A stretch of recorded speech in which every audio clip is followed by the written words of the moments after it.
ഹരേ കൃഷ്ണ. ഹരേ clear ആയില്ലേ അത്? അപ്പൊ അങ്ങനെ നമുക്ക് ശ്ലോകം പഠിക്കണം എന്ന് ആഗ്രഹമുണ്ട്, ശ്ലോകം ചൊല്ലണം എന്ന് ആഗ്രഹം ഉണ്ടെങ്കിൽ അങ്ങനത്തെ ഗ്രൂപ്പുകൾ നമ്മളിക്കലുണ്ട്, അതിൽ നമുക്ക് ചെയ്യാം. ഹരേ കൃഷ്ണ. കാരണം ഇനിയിപ്പോ ഇപ്പൊ 2 പ്രാവശ്യം നിങ്ങൾ എല്ലാവരും ചൊല്ലിക്കഴിഞ്ഞത്, ഇപ്പൊ അധ്യായം ഒരുവിധം ക്ലോസിങ് ടൈം ആയി തുടങ്ങി.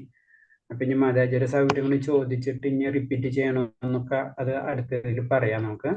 ഹരേ കൃഷ്ണ.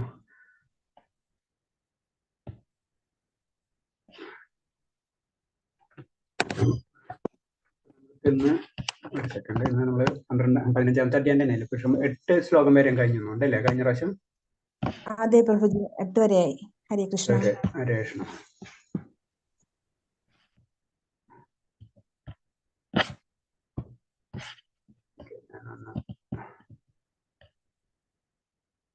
നമുക്ക് പ്രാർത്ഥനയിലേക്ക് കിടക്കാം, അത് കഴിഞ്ഞിട്ട് ശ്ലോകത്തിലേക്ക് പോവാം. ഹരേ കൃഷ്ണ. ഓം നമോ ഭഗവതേ വാസുദേവായ. ഓം നമോ ഭഗവതേ വാസുദേവായ. നാരായണം നമസ്കൃത്യം നരം ചൈവ നരോത്തമം ദേവീം സരസ്വതീം വ്യാസം തതോ ജയമുദിരയേത് നഷ്ടപ്രായേഷു ഭദ്രേഷു നിത്യം ഭാഗവത സേവയ. ഭാഗവതോത്തമ ശ്ലോകേ ഭക്തിർഭയതി നഷ്ടകി മൂകം കരോതി വാചാലം പങ്കും ലംഘയതേ ഗിരി യത്കൃപതമഹം വന്ദേ പരമാനന്ദമാധവം. ശ്രീഗുരുദീനധാരിണം ശ്രീചൈതന്യമീശ്വരം ജ്ഞാനതിമിരാന്തസ്യ ജ്ഞാനാഞ്ജലശലാകയ ചക്ഷുർമിലിതം യേന തസ്മൈ ശ്രീഗുരുവേ നമഃ. ശ്രീചൈതന്യം മനോഭീഷ്ടം സ്ഥാപിതം യേന ഭൂതലേ സ്വയം രൂപകഥാ മഹ്യം തദാദി സ്വഭാന്തികം വന്ദേഹം ശ്രീഗുരു ശ്രീയുതപദകമലം ശ്രീഗുരും വൈഷ്ണവാംശ ശ്രീരൂപം സാഗരജാതം സഗണ രഘുനാഥാനിതം തം സജീവം സാദൈവം സാവധൂതം പരിജന സഹിതം കൃഷ്ണ ചൈതന്യദേവം ശ്രീരാധാകൃഷ്ണപാദാൻ സഗണലളിത ശ്രീവിശാഖാനിം താംസ. ഹേ കൃഷ്ണ കരുണാ സിന്ധു ദീനബന്ധോ ജഗത്പദേ ഗോപേശ ഗോപികാന്ത രാധാകാന്ത നമസ്തുതേ. തപ്തകാഞ്ചന ഗൗരാംഗീ രാധേ വൃന്ദാവനേശ്വരി വൃഷഭാനുസുതേ ദേവി പ്രണമാമി ഹരിപ്രിയേ. വാഞ്ചകൽപതരൂപേ ച കൃപാ സിന്ധ്യേവ ച പതിനാം പാവനേഭ്യോ വൈഷ്ണവേഭ്യോ നമോ നമോ. വിഷ്ണുപദായ കൃഷ്ണപൃഷ്ഠായ ഭൂതലേ ശ്രീമദേ ഭക്തി വേദാന്ത സ്വാമിനിധി നാമിനെ. നമസ്തേ സാരസ്വദേവി ഗൗരവാണി പ്രചാരിണി നിർവിശേഷ ശൂന്യവാദി പാശ്ചാത്യദേശധാരിണി. ജയ ശ്രീകൃഷ്ണ ചൈതന്യ പ്രഭു നിത്യാനന്ദ ശ്രീ അദ്വൈത ഗദാധര ശ്രീവാസാദി ഗൗരഭക്തവൃന്ദ. ഹരേ കൃഷ്ണ കൃഷ്ണ കൃഷ്ണ ഹരേ ഹരേ. ഹരേ രാമ രാമ രാമ ഹരേ ഹരേ. പ്രഭാതിക്ക് ജയ്, ഗുരുദേവ് ജയ്, അനന്തകോടി വൈഷ്ണവ ഭക്തർക്ക് ജയ്. ഹരേ കൃഷ്ണ. ഷെയർ ചെയ്തോട്ടെ.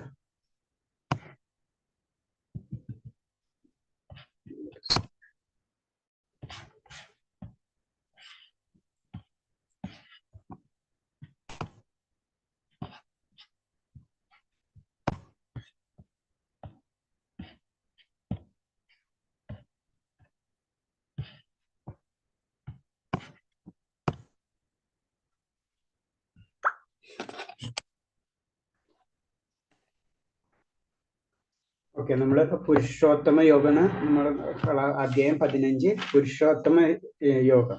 അപ്പൊ പുരുഷോത്തമ യോഗത്തിൽ മെയിനായിട്ട് പറയുന്നത് ആത്മീയവും ആധ്യാത്മികവുമായിട്ടുള്ള 2 ലോകങ്ങൾ ഉണ്ടെന്ന് ഭഗവാൻ സ്പഷ്ടമായിട്ട് നമ്മളോട് പറഞ്ഞു തരുന്നു. ആധ്യാത്മിക ലോകത്തില് ശരിക്കും പറഞ്ഞു കഴിഞ്ഞാൽ ആധ്യാത്മിക ലോകത്തിന്റെ തന്നെ ഒരു ഛായ, അതിൻ്റെ ഒരു പ്രതിഫലനം മാത്രമാണ് ഭൗതിക ലോകം. അത് കാരണം കൊണ്ടാണ് നമുക്ക് ഭൗതിക ലോകത്തിൽ നമ്മളായ പരമമായ സത്യം അല്ലെങ്കിൽ പരമമായ ആനന്ദം നമുക്ക് ലഭിക്കാത്തത്. കാരണം ശരിക്കും അത് ആധ്യാത്മിക ലോകത്തിന്റെ ഒരു ഇത് മാത്രം. അപ്പൊ സത്യം പറഞ്ഞു കഴിഞ്ഞാൽ നമുക്കായ ആത്മീയ ആനന്ദം നമുക്ക് ലഭിക്കണമെങ്കിൽ നമ്മൾ അത് ആത്മീയ ലോകത്തിലേക്ക് തന്നെ കടക്കണം. അപ്പൊ ഈ ഭൗതിക ലോകത്തിന്റെ ഒരു വർണ്ണനയാണ് ഇൻഡയറക്റ്റായിട്ട് പറയുന്നത്. ഏറ്റവും താഴെ അല്ലെങ്കിൽ ഒരു മരം അല്ലെങ്കിൽ ഒരു ആത്മരത്തിനെ പോലെയാണ് സങ്കല്പിച്ചിട്ടുള്ളത്. പാൽമരത്തിൽ ഇങ്ങനെ തലതിരിഞ്ഞ് നിന്നാൽ എങ്ങനെ ഇരിക്കും, അല്ലെങ്കിൽ വെള്ളത്തിൽ അതിന്റെ പ്രതിഫലനം ഉള്ള പോലെ തന്നെയാണ്. അങ്ങനെയാണ് ഇതിൽ പറയുന്നത്. അപ്പൊ നമുക്കത് ഏകദേശമൊക്കെ മനസ്സിലായി കാണുമെന്ന് വിചാരിക്കണം.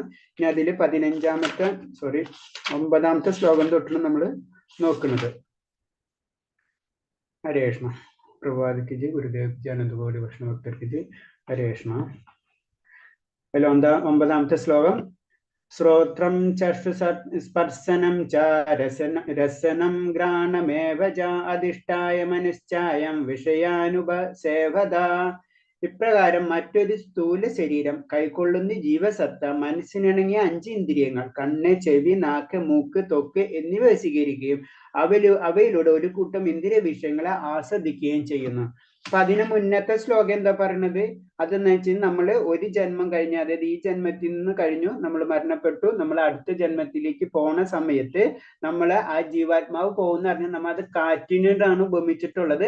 നമ്മളെ ആ ജീവിതത്തിൽ ഉണ്ടാക്കിയെടുത്തിട്ടുള്ള കർമ്മ ബന്ധനങ്ങൾ അല്ലെങ്കിൽ കർമ്മവാസനകൾ അല്ലെങ്കിൽ നമ്മളെ കർമ്മങ്ങൾ ഇതിനോടൊക്കെ അല്ലെങ്കിൽ നമ്മുടെ ആഗ്രഹങ്ങൾ ഇതിനോടൊക്കെ അനുസരിച്ച് നമുക്കൊരു സൂക്ഷ്മ ശരീരം രൂപപ്പെട്ടിട്ടുണ്ടാവും. അത് സൂക്ഷ്മ ശരീരം ഉണ്ട്, അതിന്റെ അവബോധം മാറിയിട്ടുണ്ടാവും. നമുക്ക് ആഗ്രഹങ്ങൾ ഇന്നതായിരിക്കണം, നമുക്ക് പല രീതിയിലുള്ള ആഗ്രഹങ്ങളും നമ്മളെ കർമ്മബന്ധങ്ങൾക്ക് അനുസരിച്ച് നമ്മളൊരു സൂക്ഷ്മ ശരീരത്തിന്റെ അവബോധം സൃഷ്ടിക്കപ്പെട്ടിട്ടുണ്ടാവും. ആ അവബോധം കൊണ്ടാണ് നമ്മൾ അടുത്ത ജന്മത്തിലേക്ക് പോകുന്നു. അതാണ് പറഞ്ഞത് കാറ്റ് ഗന്ധത്തെ എന്ന പോലെ. അപ്പൊ കാറ്റ് എന്ന് പറയുന്നത് ഇതിൽ ജീവാത്മാവാണ്. അപ്പൊ ഗന്ധം എന്ന് പറഞ്ഞത് നമ്മുടെ അവബോധമാണ്. അപ്പൊ അതിനനുസരിച്ച് നമ്മൾ അടുത്ത ജന്മത്തിലേക്ക് നമ്മൾ കടക്കണം എന്ന് പറഞ്ഞു. അപ്പൊ ആ അടുത്ത ജന്മത്തിലേക്ക് കടന്നു കഴിഞ്ഞു കഴിഞ്ഞാൽ അവിടെ ചെന്ന് നമ്മൾക്ക് പറയുന്നത് മരണസമയം ആവുമ്പോഴേക്കും നമ്മളെ ഏത് ജന്മം എടുക്കണം ആ എടുക്കേണ്ട സമയമാവുമ്പോഴോ നമുക്ക് നമ്മളെ ശരീരം വെടിയുള്ളൂ. അതായത് നമുക്ക് അനുസരിച്ചുള്ള ഒരു ശരീരം അവിടെ രൂപപ്പെടേണ്ട ലെവലിലേക്ക് പ്രകൃതി സെറ്റായിക്കൊണ്ടിരിക്കുന്ന സമയത്താണ് നമ്മൾ ഇവിടുന്ന് വിടാം. അതാണ് നമ്മളെ ആഗ്രഹം. അങ്ങനത്തെ ജീവാത്മാക്കളെ കൂടെ നമുക്ക് ജനിക്കണം. നമ്മളെ അച്ഛനായാലും അമ്മയായാലും അല്ലെങ്കിൽ മരമായാലും എന്താണെങ്കിലും അതിനനുസരിച്ചുള്ള സാഹചര്യങ്ങൾ അതിനനുസരിച്ചൊരു സെറ്റിങ് അവിടെ വന്നു വരുന്ന സമയത്താണ് നമുക്ക് ആഗ്രഹം നമുക്കൊരു പന്നിയായിട്ട് ജനിക്കണം, ഒരു നായായിട്ട് ജനിക്കണം, എങ്ങനത്തെ മൈൻഡ് സെറ്റിലാണ് നമ്മൾ പോണെന്ന് വെച്ച് കഴിഞ്ഞാൽ അവിടെ അതിനനുസരിച്ചുള്ള നായർ അതിനനുസരിച്ചുള്ള രൂപം വന്നുകൊണ്ടിരിക്കണം. ആ സമയത്തായിരിക്കും നമ്മുടെ ഈ ശരീരത്തിൽ നിന്ന് ഇത് പോണത്. അങ്ങനെയാണ് അതിൻ്റെ ഒരു ഇത് വരുന്നത്. അപ്പൊ എന്ത് തന്നെയായാലും മരണസമയത്ത് അതെന്ന് പറഞ്ഞാൽ മരണസമയത്ത് നമ്മൾ എന്താ ആഗ്രഹിക്കണം അത് കിട്ടും എന്നൊക്കെ പറഞ്ഞത്. കാരണം നമ്മൾ മരണസമയം എന്ന് പറയുമ്പോൾ ആ മരണസമയത്ത് നമ്മൾ ചിന്തിക്കണമെന്നല്ല അതിന്റെ മീനിങ്. നമ്മൾ അത്രയും കാലം സ്വരൂപിച്ചു വെച്ചതായിരിക്കും മരണസമയത്ത് അത് പ്രത്യക്ഷപ്പെടുന്നത്. അത്രമാത്രം അതിന്റെ ചിന്തയുള്ളൂ. അല്ലെങ്കിൽ നമ്മൾ ചിന്തിക്കുന്ന എനിക്ക് ഇപ്പൊ എന്തിനും പ്രാർത്ഥിക്കുന്നത് ഞാൻ മരണസമയത്ത് ഇരുന്ന് ജപിച്ചാൽ പോരുന്നു, മരണസമയത്ത് പിന്നെ ജപിക്കാൻ നമുക്ക് പറ്റില്ല. അതിനുള്ള ആ സമയത്ത് വെപ്രാൾ അല്ലെങ്കിൽ മരണവേദന എന്നൊക്കെ നമുക്ക് കേട്ടിട്ടുള്ളതാണല്ലേ. മരണവേദനയുടെ സമയത്ത് ഭഗവാനെ സ്മരിക്കാനുള്ള കിട്ടില്ല. അത് കാരണം കൊണ്ട് നമ്മൾ ആദ്യമേ തന്നെ അത് ചെയ്ത് പോകണം. ആ സമയം ആകുമ്പോൾ നമുക്കറിയാം നമ്മൾ എന്തൊരു കാര്യം പ്രാക്ടീസ് ചെയ്തെടുത്താലോ നമ്മൾ ഭൗതികതയിലും നമ്മൾ എന്ത് കാര്യം പ്രാക്ടീസ് ചെയ്തിട്ടാലേ അത് ആവശ്യത്തിന് ഉപയോഗിക്കുള്ളൂ. നമ്മൾ പരീക്ഷയിൽ ഒന്നും പഠിക്കാണ്ട് ചെന്ന് പരീക്ഷ എഴുതാൻ നമുക്ക് പറ്റില്ല അല്ലെ. ആ സമയത്ത് പഠിക്കാന്ന് പറഞ്ഞാൽ നമുക്ക് അവിടെ പഠിക്കാൻ പറ്റില്ല. അതേപോലെ തന്നെ ആത്മീയ വിദ്യാഭ്യാസം ആണെങ്കിലും നമ്മൾ ഭഗവാന്റെ കാര്യങ്ങൾ ചെയ്ത് ആ സമയത്ത് നമുക്കത് തന്നെത്താനെ വരും. അത് അല്ലെങ്കിൽ നമ്മൾക്ക് തന്നെത്താനെ വരില്ല. നമ്മൾ ഭഗവാനെ ഓട്ടോമാറ്റിക് ആയിട്ട് ആ മരണ സമയത്ത് നമ്മൾ വിളിക്കും. അപ്പൊ ഇതെല്ലാം കർമ്മബലങ്ങളെല്ലാം കണക്ട് ചെയ്ത് അതിനനുസരിച്ചുള്ള ശരീരം നമുക്ക് ലഭിക്കും. അപ്പൊ ഇതിൽ പറയണെന്ന് വെച്ച് കഴിഞ്ഞാൽ ഇപ്രകാരം മറ്റൊരു സ്ഥൂല ശരീരം കൈക്കൊള്ളുന്ന ജീവസത്ത മനസ്സിലിണങ്ങിയ 5 ഇന്ദ്രിയങ്ങൾ. അപ്പൊ മനസ്സിന് ശരിക്കും പറഞ്ഞാൽ മനസ്സിന് അതിന് അവബോധം എന്ന് പറഞ്ഞാൽ മനസ്സിന് ആ മനസ്സിനനുസരിച്ചുള്ള ഇന്ദ്രിയങ്ങൾ എടുക്കണം. അപ്പൊ കണ്ണിന് ചില ജീവികൾക്കറിയാം ഭയങ്കര കണ്ണിന് ഭയങ്കര ശക്തിയുള്ളത്. ഇപ്പൊ പരുന്തൊക്കെ കണ്ണിന് പവർഫുൾ ഉള്ളതായിരിക്കും. അപ്പൊ ചിലതിന് ചെവിക്കായിരിക്കും, ചില മൂക്കിനായിരിക്കും, അങ്ങനെ പലത്. എന്ത് തന്നെയാലും അതിന്റെ ആസ്വാദനത്തിന് വേണ്ടി ആ മനസ്സിന്റെ ആസ്വാദനത്തിന് വേണ്ടിയാണ് എന്ന് പറഞ്ഞത്. മനസ്സിനിണങ്ങിയ 5 ഇന്ദ്രിയങ്ങൾ കണ്ണ്, ചെവി, നാക്ക്, മൂക്ക്, ത്വക്ക് എന്നിവ സ്വീകരിക്കും. അവയിലൂടെ ഒരു കൂട്ടം ഇന്ദ്രിയ വിഷയങ്ങളെ ആസ്വദിക്കുകയും ചെയ്യുന്നത്. അപ്പൊ അങ്ങനെയാണ് നടക്കണമെന്ന് പറഞ്ഞു. അപ്പൊ അതിന് വേണ്ടിയിട്ട് നമുക്ക് എന്താണ് ആഗ്രഹം അതിനനുസരിച്ചുള്ള ശരീരം നമ്മൾ സ്വീകരിക്കുകയാണ് ചെയ്യുന്നത്. അതാണ് കാറ്റ് ഗന്ധത്തിനെ പോലെ എന്ന് പറഞ്ഞത്. അപ്പൊ ഇതിൽ പറഞ്ഞത് സത്യം പറഞ്ഞു കഴിഞ്ഞാൽ നമ്മളെ അവബോധം സ്വതവേ വെള്ളം പോലെ വിശുദ്ധമാണ്. നമ്മൾ അവബോധം എന്ന് പറഞ്ഞാൽ നമ്മൾ ഇനീഷ്യൽ സ്റ്റേജിലുള്ള അവബോധം അത് 100% പ്യൂരിഫൈഡ് ആയിരിക്കും. കാരണം ഭഗവാന്റെ അംശം കാരണം കൊണ്ട് നമ്മളിപ്പോ നമ്മൾ പറയില്ല ഒരു മൊബൈൽ നമ്മൾ എടുത്തു കഴിഞ്ഞാൽ ആദ്യം ബ്ലാങ്ക് ആയിരിക്കും അല്ലെ, ഒന്നും ഉണ്ടാവില്ല അതിൽ. പിന്നീട് നമ്മൾ ഓരോ സാധനങ്ങൾ അതിൽ ഫില്ല് നമ്മുടെ ഫോട്ടോസ് ആയാലും സോഫ്റ്റ്വെയർസ് ആയാലും ഒക്കെ ഫില്ല് ചെയ്യണ പോലെ തന്നെയാണ് ഈ കാര്യം.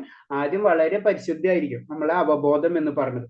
അത് കഴിഞ്ഞിട്ട് പിന്നെന്താണ്, എന്നാൽ ഏതെങ്കിലും നിറം ചേർത്ത വെള്ളം പോലെ അത് ആ നിറത്തിലാകുന്നു. അങ്ങനെ ജീവാത്മാ വിശുദ്ധമായ അവബോധം വിശുദ്ധമായി തീരും. ഭൗതിക ഗുണത്തിലെ സമ്പർക്കത്തിലാണ് അവബോധത്തിന് മാറ്റം വരുന്നത്. അപ്പൊ ഈ അവബോധം നമ്മൾ വരുമ്പോ ഇപ്പൊ നമ്മൾ മൊബൈൽ കിട്ടിക്കഴിഞ്ഞാൽ ആദ്യം വളരെ വാങ്ങിക്കുന്ന സമയത്ത് ഭയങ്കര പെർഫെക്റ്റ് ആയിരിക്കും. പക്ഷെ അത് കഴിഞ്ഞ് പിന്നെ നമ്മൾ അതൊക്കെ ഇട്ട് അത് കംപ്ലീറ്റ് ഫില്ലാവും എന്ന് പറഞ്ഞ പോലെ ഭൗതിക ലോകത്തില് നമ്മൾ അത് ഭൗതിക ഗുണത്തിലെ സമ്പർക്കത്തിലാണ് അവബോധത്തിന് മാറ്റം വരുന്നത്. യഥാർത്ഥ ബോധം കൃഷ്ണാവബോധമാണ്. അപ്പൊ ശരിക്കും യഥാർത്ഥ ബോധം എന്ന് പറഞ്ഞാൽ കൃഷ്ണാവബോധമാണ്. അത് വളരെ പരിശുദ്ധമായിരിക്കും. പക്ഷെ അതിൻ്റെ ഉള്ളിൽ ഭൗതികമായ ബന്ധനത്തിൽ ഇടപെടുന്ന കാരണം കൊണ്ട് നമ്മൾ അവബോധത്തിന് മാറ്റം വരുന്നു. അപ്പൊ ചിലർക്ക് തമോ ഗുണത്തിലായിരിക്കും, ചിലവർ രജോ ഗുണത്തിലായിരിക്കാം, ചില ഗുണങ്ങൾക്ക് സത്വഗുണത്തിലായിരിക്കും, ചിലവർക്ക് വിശുദ്ധ സത്വഗുണത്തിലായിരിക്കും. കൃഷ്ണാബോധത്തിലേക്ക് നമുക്ക് ഉയരാൻ കഴിയും. അപ്പൊ എന്ത് തന്നെയായാലും നമ്മൾ മനസ്സിലാക്കേണ്ട ഒരു പോയിന്റ് ഇത്രേ ഉള്ളൂ.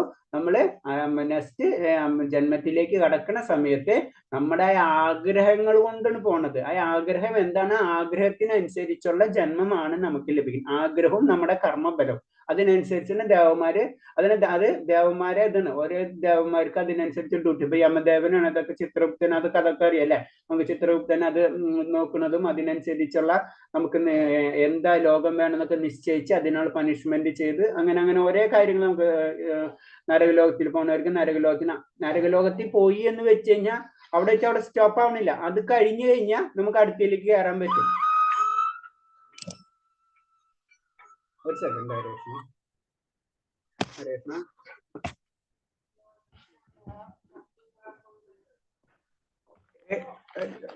एक सेकंड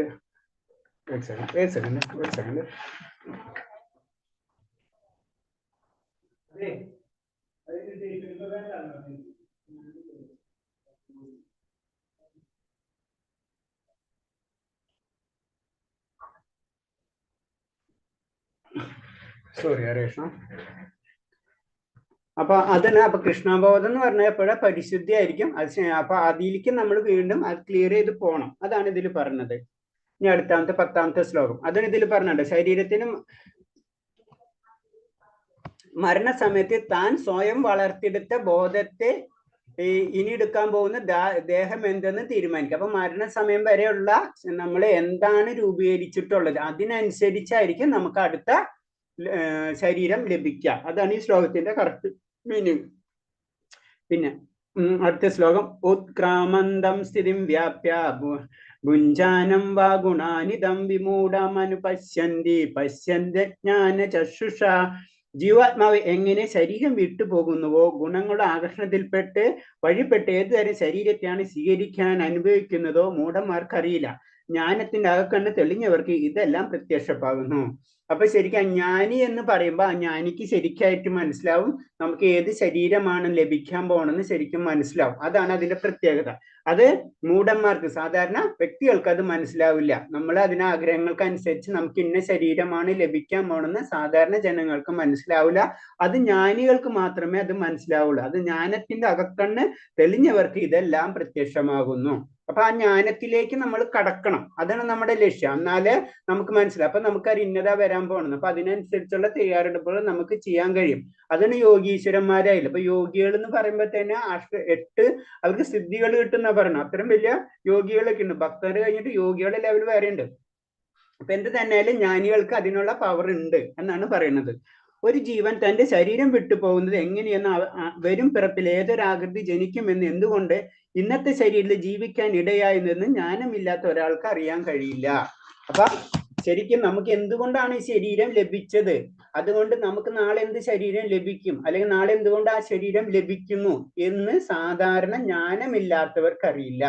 അതാണ് നമ്മൾ ഈ ഭൗതിക പ്രകൃതിയുടെ പ്രത്യേകത. നമ്മൾ ഇങ്ങനെ എന്തിനോ വേണ്ടി ഇങ്ങനെ ചെയ്തുകൊണ്ടിരിക്കണം. ഒരു അവസാനം ഇല്ലാത്ത രീതിയിൽ ജീവിതം ഇങ്ങനെ മുന്നോട്ട് വരും. പക്ഷെ ഒരു ബ്രേക്ക് വരുന്ന സമയത്ത് നമ്മൾ ചിന്തിക്കുന്നതാണ് ഞാൻ എന്തിനു ഈ ലോകത്തിലേക്ക് വന്നത്, എന്റെ ലക്ഷ്യം എന്താണ്, ഞാൻ എന്തിനു അടുത്ത ലോകത്തിലേക്ക് പോകണം, അടുത്ത ലോകത്തിൽ എന്തായിരിക്കും എന്റെ ജീവിതം.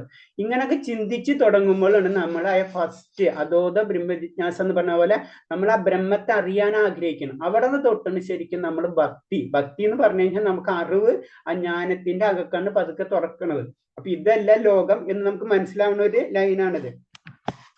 പ്രത്യേകം ചില പരിസ്ഥിതികളിൽ ദേഹം ചതിക്കുന്നു, ചില പരിസ്ഥിതികളിൽ ജീവിക്കുന്നു, പ്രകൃതി ഗുണങ്ങൾക്ക് അടിമപ്പെട്ട് ചില പരിസ്ഥിതിയിൽ സുഖിക്കുന്നു, ഫലമോ ഇന്ദ്രിയഭോഗങ്ങൾ എന്ന വ്യാമോഹത്തോടെ നാനാവിധ സുഖ ദുഃഖങ്ങൾ അനുഭവിക്കുന്നു മാത്രം. അപ്പൊ ഈ ലോകത്തിന്റെ പ്രത്യേകതയുണ്ട്. നമ്മൾ ഈ ലോകത്തിൽ എന്താ പറയണത്, ചില പരിസ്ഥിതികൾ എപ്പോഴാണ് നമ്മൾ മരണം വരുന്നത് നമുക്കറിയില്ല. അതാണ് ചില പരിസ്ഥിതികളിൽ നമ്മുടെ ദേഹം ചതിക്കും, നമുക്കറിയില്ല എപ്പോഴാണ് നമ്മൾ മരണം വരുന്നത് അല്ലെ. ചിലർ വളരെ നല്ല നല്ല ശരീരമുള്ളവരും പെട്ടെന്നായിരിക്കും അവർക്ക് മരണം വരില്ല. ചിലർ വളരെ ഇതായിരിക്കും, പക്ഷെ അവർ മരണം എപ്പോഴാ, അവർക്ക് വളരെ ലേറ്റ് ആയിരിക്കും. നമുക്കൊന്നും ഇമേജ് ചെയ്യാൻ പറ്റാത്തതാണ് നമ്മളെ മരണം. അതുപോലെ തന്നെ ചില പരിസ്ഥിതികളിൽ ജീവിക്കുന്നു, അവര് പല പരിസ്ഥിതികളിലും ജീവിക്കുന്ന നമുക്കറിയാലേ. ചിലവർക്ക് വളരെ സാമ്പത്തികമാണ്, ചിലർക്ക് സാമ്പത്തികം ഉണ്ടാവും, ചില നല്ല സ്ഥലത്ത്, അങ്ങനെ പല കാര്യങ്ങളാണ്, പല പരിസ്ഥിതികളിൽ. അതിനൊക്കെ ഒരു കാരണമുണ്ട്, അതാണ് നമ്മൾ മനസ്സിലാക്കേണ്ടത്. എന്തുകൊണ്ട് നേരത്തെ അവര് മരണപ്പെട്ടു പോണ്, എന്തുകൊണ്ട് അവര് പല പല ജീവിത രീതിയിൽ അവർ ജീവിക്കുന്നു, പല പല ലെവലിലായിരിക്കും പലരും ജീവിതം ഇതുണ്ടാവാം. അത് പിന്നെ പ്രകൃതിയുടെ ഗുണങ്ങൾക്ക് ഇടമപ്പെട്ട് ചില പരിസ്ഥിതിയിൽ ചിലര് സന്തോഷിക്കുന്നുണ്ടാവും. സന്തോഷിക്കുന്നതൊക്കെ ടെമ്പററി ആണ്, എന്നിരുന്നാലും ചില സന്തോഷങ്ങൾക്ക് അവർക്ക് കിട്ടുന്നുണ്ടാവും. ഇന്ദ്രിയ ഭോഗങ്ങൾ എന്ന വ്യാമോഹത്തോടെ നാനാ സുഖ ദുഃഖങ്ങൾ. അപ്പൊ നമ്മളെ ഇന്ദ്രിയങ്ങളെ സന്തോഷിപ്പിക്കുന്നത് കൊണ്ട് നമുക്ക് അതാണ് സന്തോഷം എന്ന് നമ്മൾ ചിന്തിച്ച് അതിൻ്റെ ഉള്ളിലെ ദുഃഖവും സന്തോഷം ഇങ്ങനെ അനുഭവിച്ചുകൊണ്ട് തീർക്കാണ് നമ്മളെ ജീവിതം. നമ്മൾ അതാണ് ജീവിതം നമ്മൾ പ്രതീക്ഷിക്കണം. അതിന് ആത്മാവെന്ന് പറഞ്ഞത്, ആത്മാവിന് അതിന് പറഞ്ഞത്, ആത്മാവിന് സുഖ ദുഃഖം ഒന്നും ഇല്ല എന്ന് പറഞ്ഞത്, ആത്മാവ് ഈ ഇന്ദ്രിയങ്ങൾക്ക് അനുസരിച്ച് പിറകെ പോയിക്കൊണ്ടിരിക്കുന്നത് മാത്രമേ ഉള്ളൂ. അപ്പൊ ഇന്ദ്രിയങ്ങള് ഒരു ഈ ലോകത്തിലെ, അല്ലെങ്കിൽ നമ്മളിപ്പോ കാണുന്ന നമ്മുടെ ഭൗതികതയിൽ ഇത് കഴിഞ്ഞു കഴിഞ്ഞാൽ അടുത്ത ലോകത്തിലേക്ക് ഇങ്ങനെ കറങ്ങിക്കൊണ്ടിരിക്കും. അതാണ് ഇതിൽ പറയുന്നത്. അത് ശരിക്കും ഒരു ജ്ഞാനികളെ സംബന്ധിച്ച് അത് മനസ്സിലാവും. ഈ ലോകത്ത് ഞാൻ എന്തിനാണ് വന്നത്, എന്റെ കർമ്മം എന്താണെന്നും അടുത്ത ലോകത്തിലേക്ക് കടക്കാൻ ഏത് ശരീരം എനിക്ക് ലഭിക്കും എന്നൊക്കെ പറഞ്ഞത്. അത് ജഡഭരതന്റെ കഥ ആണെന്ന് എനിക്ക് ഒരു ഇതുണ്ട്. കാരണം എന്ന് വെച്ച് കഴിഞ്ഞാൽ ലാസ്റ്റ്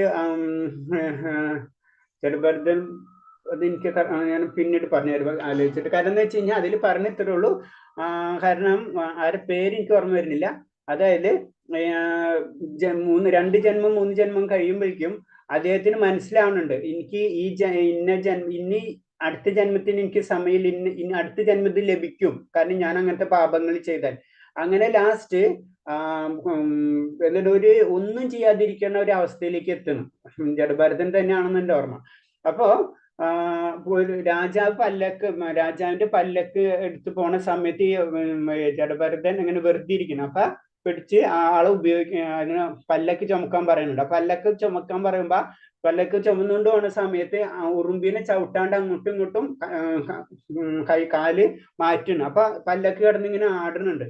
അപ്പൊ ആടുന്ന സമയത്ത് രാജാവ് ചോദിക്കുന്നത് എന്താണ്, പിന്നീടാണ് മനസ്സിലാവുന്നത് ഇത് ജഡഭരതനാണെന്നും. കാരണം എന്ന് വെച്ച് കഴിഞ്ഞാൽ അപ്പൊ ചെയ്യുന്നത് അതിലെ ഉറുമ്പിനെ പോലും ചവിട്ടാതെ, കാരണം അത് ചെയ്തു കഴിഞ്ഞാൽ അതിന്റെ പാപബലം എനിക്ക് പ്രതീക്ഷിക്കാത്തതിന്റെ അപ്പുറമാണെന്ന് ജഡഭരതൻ അറിയാം. അതിനാണ് ഞാനെന്ന് പറഞ്ഞത്.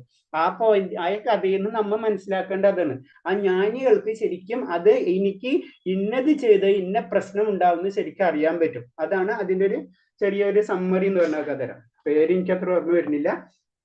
അപ്പൊ അതാണ് ജ്ഞാനികളെ പറ്റി പറയുമ്പോൾ, ജ്ഞാനികൾക്ക് വരുന്നതും വരാവുന്നതും കാര്യങ്ങളൊക്കെ അവർക്ക് മുൻകൂട്ടി അറിയാൻ പറ്റും.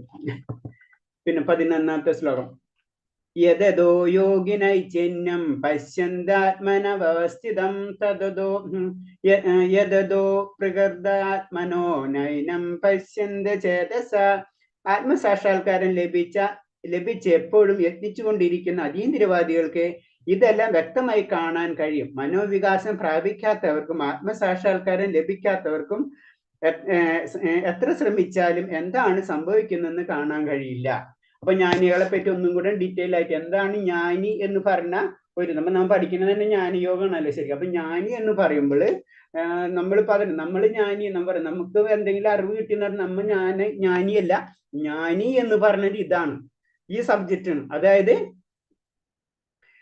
ആത്മസാക്ഷാത്കാരം ലഭിച്ച് എപ്പോഴും യത്നിച്ചുകൊണ്ടിരിക്കും അതീന്ദ്രിയ, ഇതെല്ലാം വ്യക്തമായി കാണാൻ കഴിയും. വ്യക്തമായി എന്ന് പറഞ്ഞാൽ നമ്മളെ ഈ ജന്മം മുൻജന്മം അടുത്ത ജന്മം അതിലെ കാര്യങ്ങൾ നമ്മളെ കർമ്മങ്ങൾ എന്താണെന്ന് നമുക്ക് മനസ്സിലാക്കാനുള്ള കഴിവ് ജ്ഞാനികൾക്ക് കിട്ടും. അതാണ് ജ്ഞാനയോഗം എന്ന് പറഞ്ഞത്. അപ്പൊ അതിൽക്കണം. അപ്പൊ ജ്ഞാനയോഗത്തിൽ കൂടെ ആത്മസാക്ഷാത്കാരം ലഭിക്കുക എന്ന് പറയുമ്പോൾ നമ്മൾ പറയുന്ന 3 കർമ്മയോഗത്തിൽ പറഞ്ഞിട്ടുണ്ട്, അതേപോലെ തന്നെ ഭക്തിയോഗം പറഞ്ഞിട്ട് ജ്ഞാനയോഗം. അപ്പൊ ജ്ഞാനയോഗം എന്ന് പറഞ്ഞത് ഇതാ, നമുക്കറിയാൻ പറ്റും, ജ്ഞാനിക്ക് അറിയാൻ പറ്റും ഈ ജന്മത്തിൽ ഞാൻ ഈ ലോകത്തിൽ എന്തുകൊണ്ട് ഞാൻ വന്നു, ഈ ലോകത്തിൽ എന്തുകൊണ്ട് ഞാൻ ജീവിക്കുന്നു, അടുത്ത ലോകത്തിലേക്ക് ഏത് ജന്മത്തിലായിരിക്കും എനിക്ക് പോകാൻ കഴിയുക, ഇങ്ങനത്തെ ഒക്കെ ഉള്ള കാര്യങ്ങൾ ജ്ഞാനിക്ക് മനസ്സിലാവാൻ കഴിയും.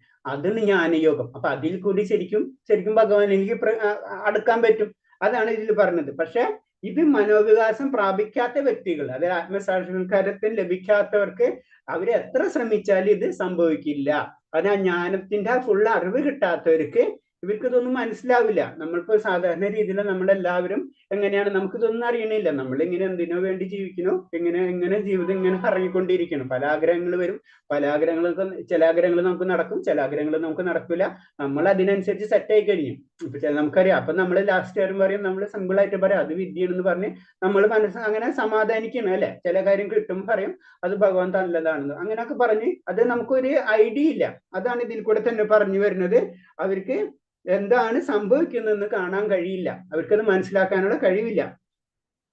അതേപോലെ തന്നെ പറയണെന്ന് വെച്ച് കഴിഞ്ഞാൽ ഇതേപോലെ തന്നെ ചില യോഗികൾ എന്ന് പറയുമ്പോൾ ഇങ്ങനെ ചില സംഘടനകൾ യോഗികൾ അവരും ശരിക്കും ചില ആൾക്കാരെ വഴിതെറ്റിക്കുന്നുണ്ടെന്ന് പറയുന്നത്. കാരണം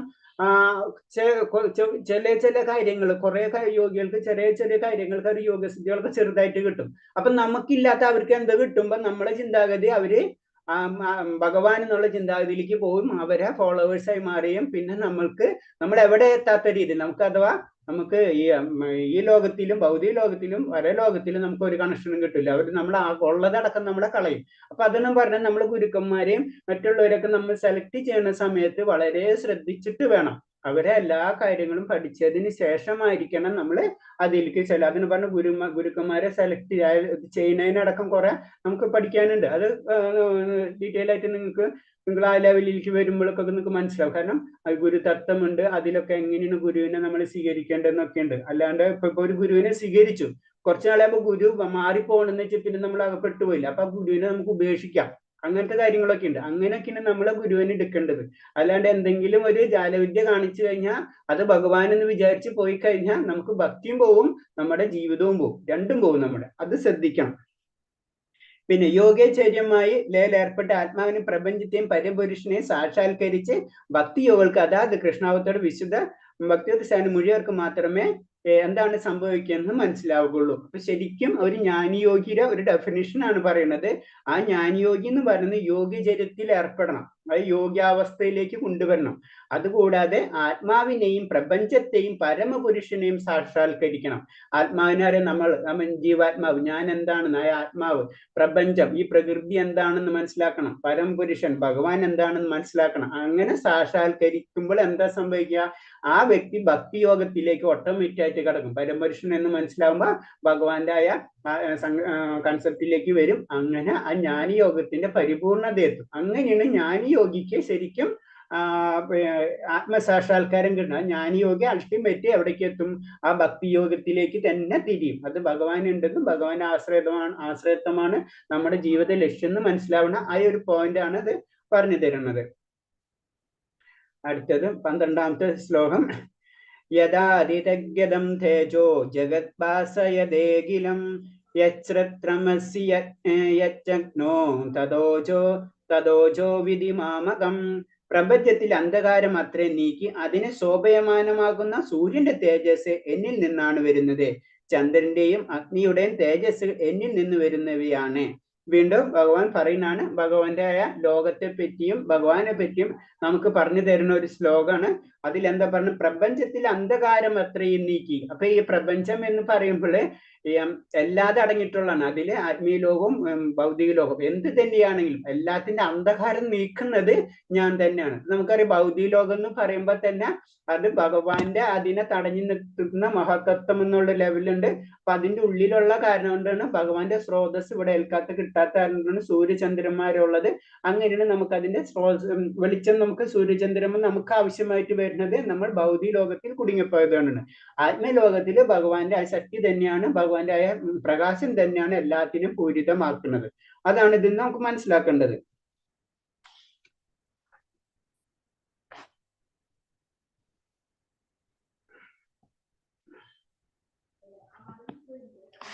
അടുത്ത ശ്ലോകത്തിലേക്ക് കടക്കാം. ഇതിലെന്തെങ്കിലും പറയുന്നുണ്ടോ നോക്കട്ടെ ശ്ലോകങ്ങള്.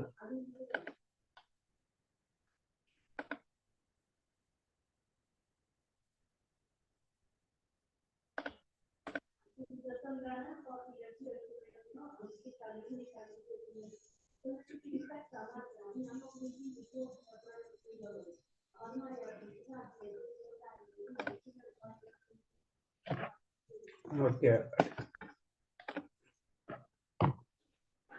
13ാമത്തെ ശ്ലോകം. गामवैश्य च भूतानि धारयाम्यहमोजसा पुष्पाणि चौषधि सर्वा सोमभूതരസാത്മകാം. ഒരു ഗ്രഹത്തിലും ഉൾപ്പൂകി അവയെ എന്റെ ശക്തി കൊണ്ട് ബ്രഹ്മണഫലത്തിൽ നിലനിർത്തുന്നു. ഞാൻ തന്നെയാണ് ചന്ദ്രനായി തീർന്ന എല്ലാ സസ്യങ്ങൾക്കും ജീവരസം പകരുന്നത്. അപ്പൊ ആദ്യം ജീവാത്മാവിനെ പറ്റിയിട്ടുള്ള കാര്യങ്ങളാണ് ഭഗവാൻ പറഞ്ഞത്. നമ്മളെ ശരീരം ഒരു ശരീരത്തിൽ നിന്ന് വിട്ട് മറ്റു ശരീരത്തിലേക്ക് പോകണം എന്നുള്ള കാര്യങ്ങളൊക്കെ പറഞ്ഞു തരുന്നുണ്ട്. നമ്മളെ ഗന്ധം എന്ന് പറഞ്ഞത് നമ്മളെ അവബോധമാണ്. അതാണ് നമ്മളെ അടുത്ത ജന്മത്തിലേക്കുള്ള അടുത്ത ജന്മം എന്താണെന്ന് തീരുമാനിക്കുന്നത്. അതൊക്കെയാണ് പറഞ്ഞത്. ഇനി ഭഗവാന്റെ കാര്യങ്ങൾ എന്താണ് ഞാൻ എന്നുള്ള രീതിയിൽ ആ ഞാനും കൂടിയാണ് നമുക്ക് ഇതിൽ ഉപദേശിച്ചു തരുന്നത്. അതിൽ വരുന്നത് ഞാൻ ഓരോ ഗ്രഹത്തിലും ഉൾപ്പൂകി അവയെ എന്റെ ശക്തി കൊണ്ട് ബ്രഹ്മണഫലത്തിൽ നിലനിർത്തുന്നു. അപ്പൊ നമുക്കറിയാം ഭൗതിക ലോകത്തിലുള്ള എല്ലാ ഗ്രഹങ്ങളും ഇവൻ വൈകുണ്ഠ ലോകത്തിലുള്ള ഗ്രഹങ്ങൾ എന്ത് തന്നെയാണെങ്കിലും അതൊരു ശക്തിയിലാണല്ലോ നിലനിൽക്കുന്നത്. നമുക്കറിയാം. നമ്മൾ സാധാരണ രീതിയിൽ ചിന്തിച്ചു കഴിഞ്ഞാൽ നമ്മൾ അറിയാണ്ട് നമ്മൾ ഭൗതികതയിൽ തന്നെ ചിന്തിച്ചു കഴിഞ്ഞാൽ നമുക്കറിയാം നമുക്ക് ചുറ്റും നമ്മളൊരു കുടുംബം എന്ന് പറയുമ്പോൾ അതിനൊരു സെന്റർ പോയിന്റ് ഉണ്ട് അല്ലെ. അതിൽ നമ്മൾ ഇൻഡയറക്റ്റ് നമുക്ക് അറിയാത്ത ഒരു ഇമേജിനറി പവർ അതിനുണ്ട് അല്ലെ. അതേപോലെ തന്നെ ഒരു രാജ്യത്തിനുണ്ട്, ഒരു സമൂഹത്തിനുണ്ട്. അതേപോലെ തന്നെ നമുക്ക് നമ്മൾ അതിന്റെ അപ്പുറത്തേക്ക് കടന്നു കഴിഞ്ഞാൽ നമ്മുടെ സൗരയുദ്ധമുണ്ട്. അല്ലെങ്കിൽ പിന്നെ അടുത്തത് പിന്നെ ഈ പ്രപഞ്ചത്തിന്റെ സെന്റേഴ്സ് ഉണ്ട്. അപ്പൊ എന്തോ ഒരു ശക്തി എപ്പോഴും ഉണ്ട്. ആ ശക്തി ഇല്ലെങ്കിൽ എന്ന് വെച്ച് കഴിഞ്ഞാൽ അതിനവിടെ നിലനിൽപ്പില്ല. അതാണ് ഞാൻ. അതെന്ന് പറഞ്ഞ സർവ്വഗ്രഹങ്ങളെ വായുമണ്ഡലത്തിൽ സ്ഥിതി കഴിഞ്ഞ് ഈശ്വര ശക്തി ആവശ്യയിലാണ് ഓരോ ഗ്രഹങ്ങളും ഓരോ ജീവിതത്തിൽ സ്ഥിതി ചെയ്യുന്ന ഈശ്വര ശക്തിയിൽ. ഓരോ ഗ്രഹങ്ങളും ഓരോ ജീവശക്തിയിലും ഓരോ അണുവിലാണ് ഈശ്വര മാറിപ്പോയ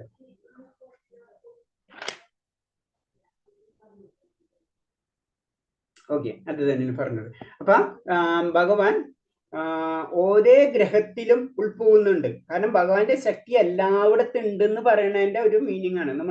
നമ്മള് ഇതില് പറയണില്ല, നരസിംഹാവതാരം വരുന്ന സമയത്ത് പ്രഹ്ലാദ മഹാരാജ് പറയുന്നുണ്ട് ഭഗവാൻ എവിടെ ഉണ്ടെന്ന് ചോദിക്കുമ്പോൾ തൂണിലുണ്ട്, തുരുമ്പിലുണ്ടെന്ന് പറയണല്ലോ, ഒരു അണുവിലുണ്ടെന്ന് ഭഗവാൻ പറയുന്നു. അത് ഇതിന്റെ ഒരു സാരാംശമാണ്. അതായത് നമ്മളെ ഭഗവാന്റെ പവർ ഇല്ലാണ്ട്, ഭഗവാന്റെ ഒരു ശക്തി ഇല്ലാണ്ട് ഒന്നിനും നിലനിൽപ്പില്ല എന്നാണ് പറയുന്നത്. അത് ഇതിൽ കൂടെ നമുക്ക് മനസ്സിലാക്കാവുന്നത്.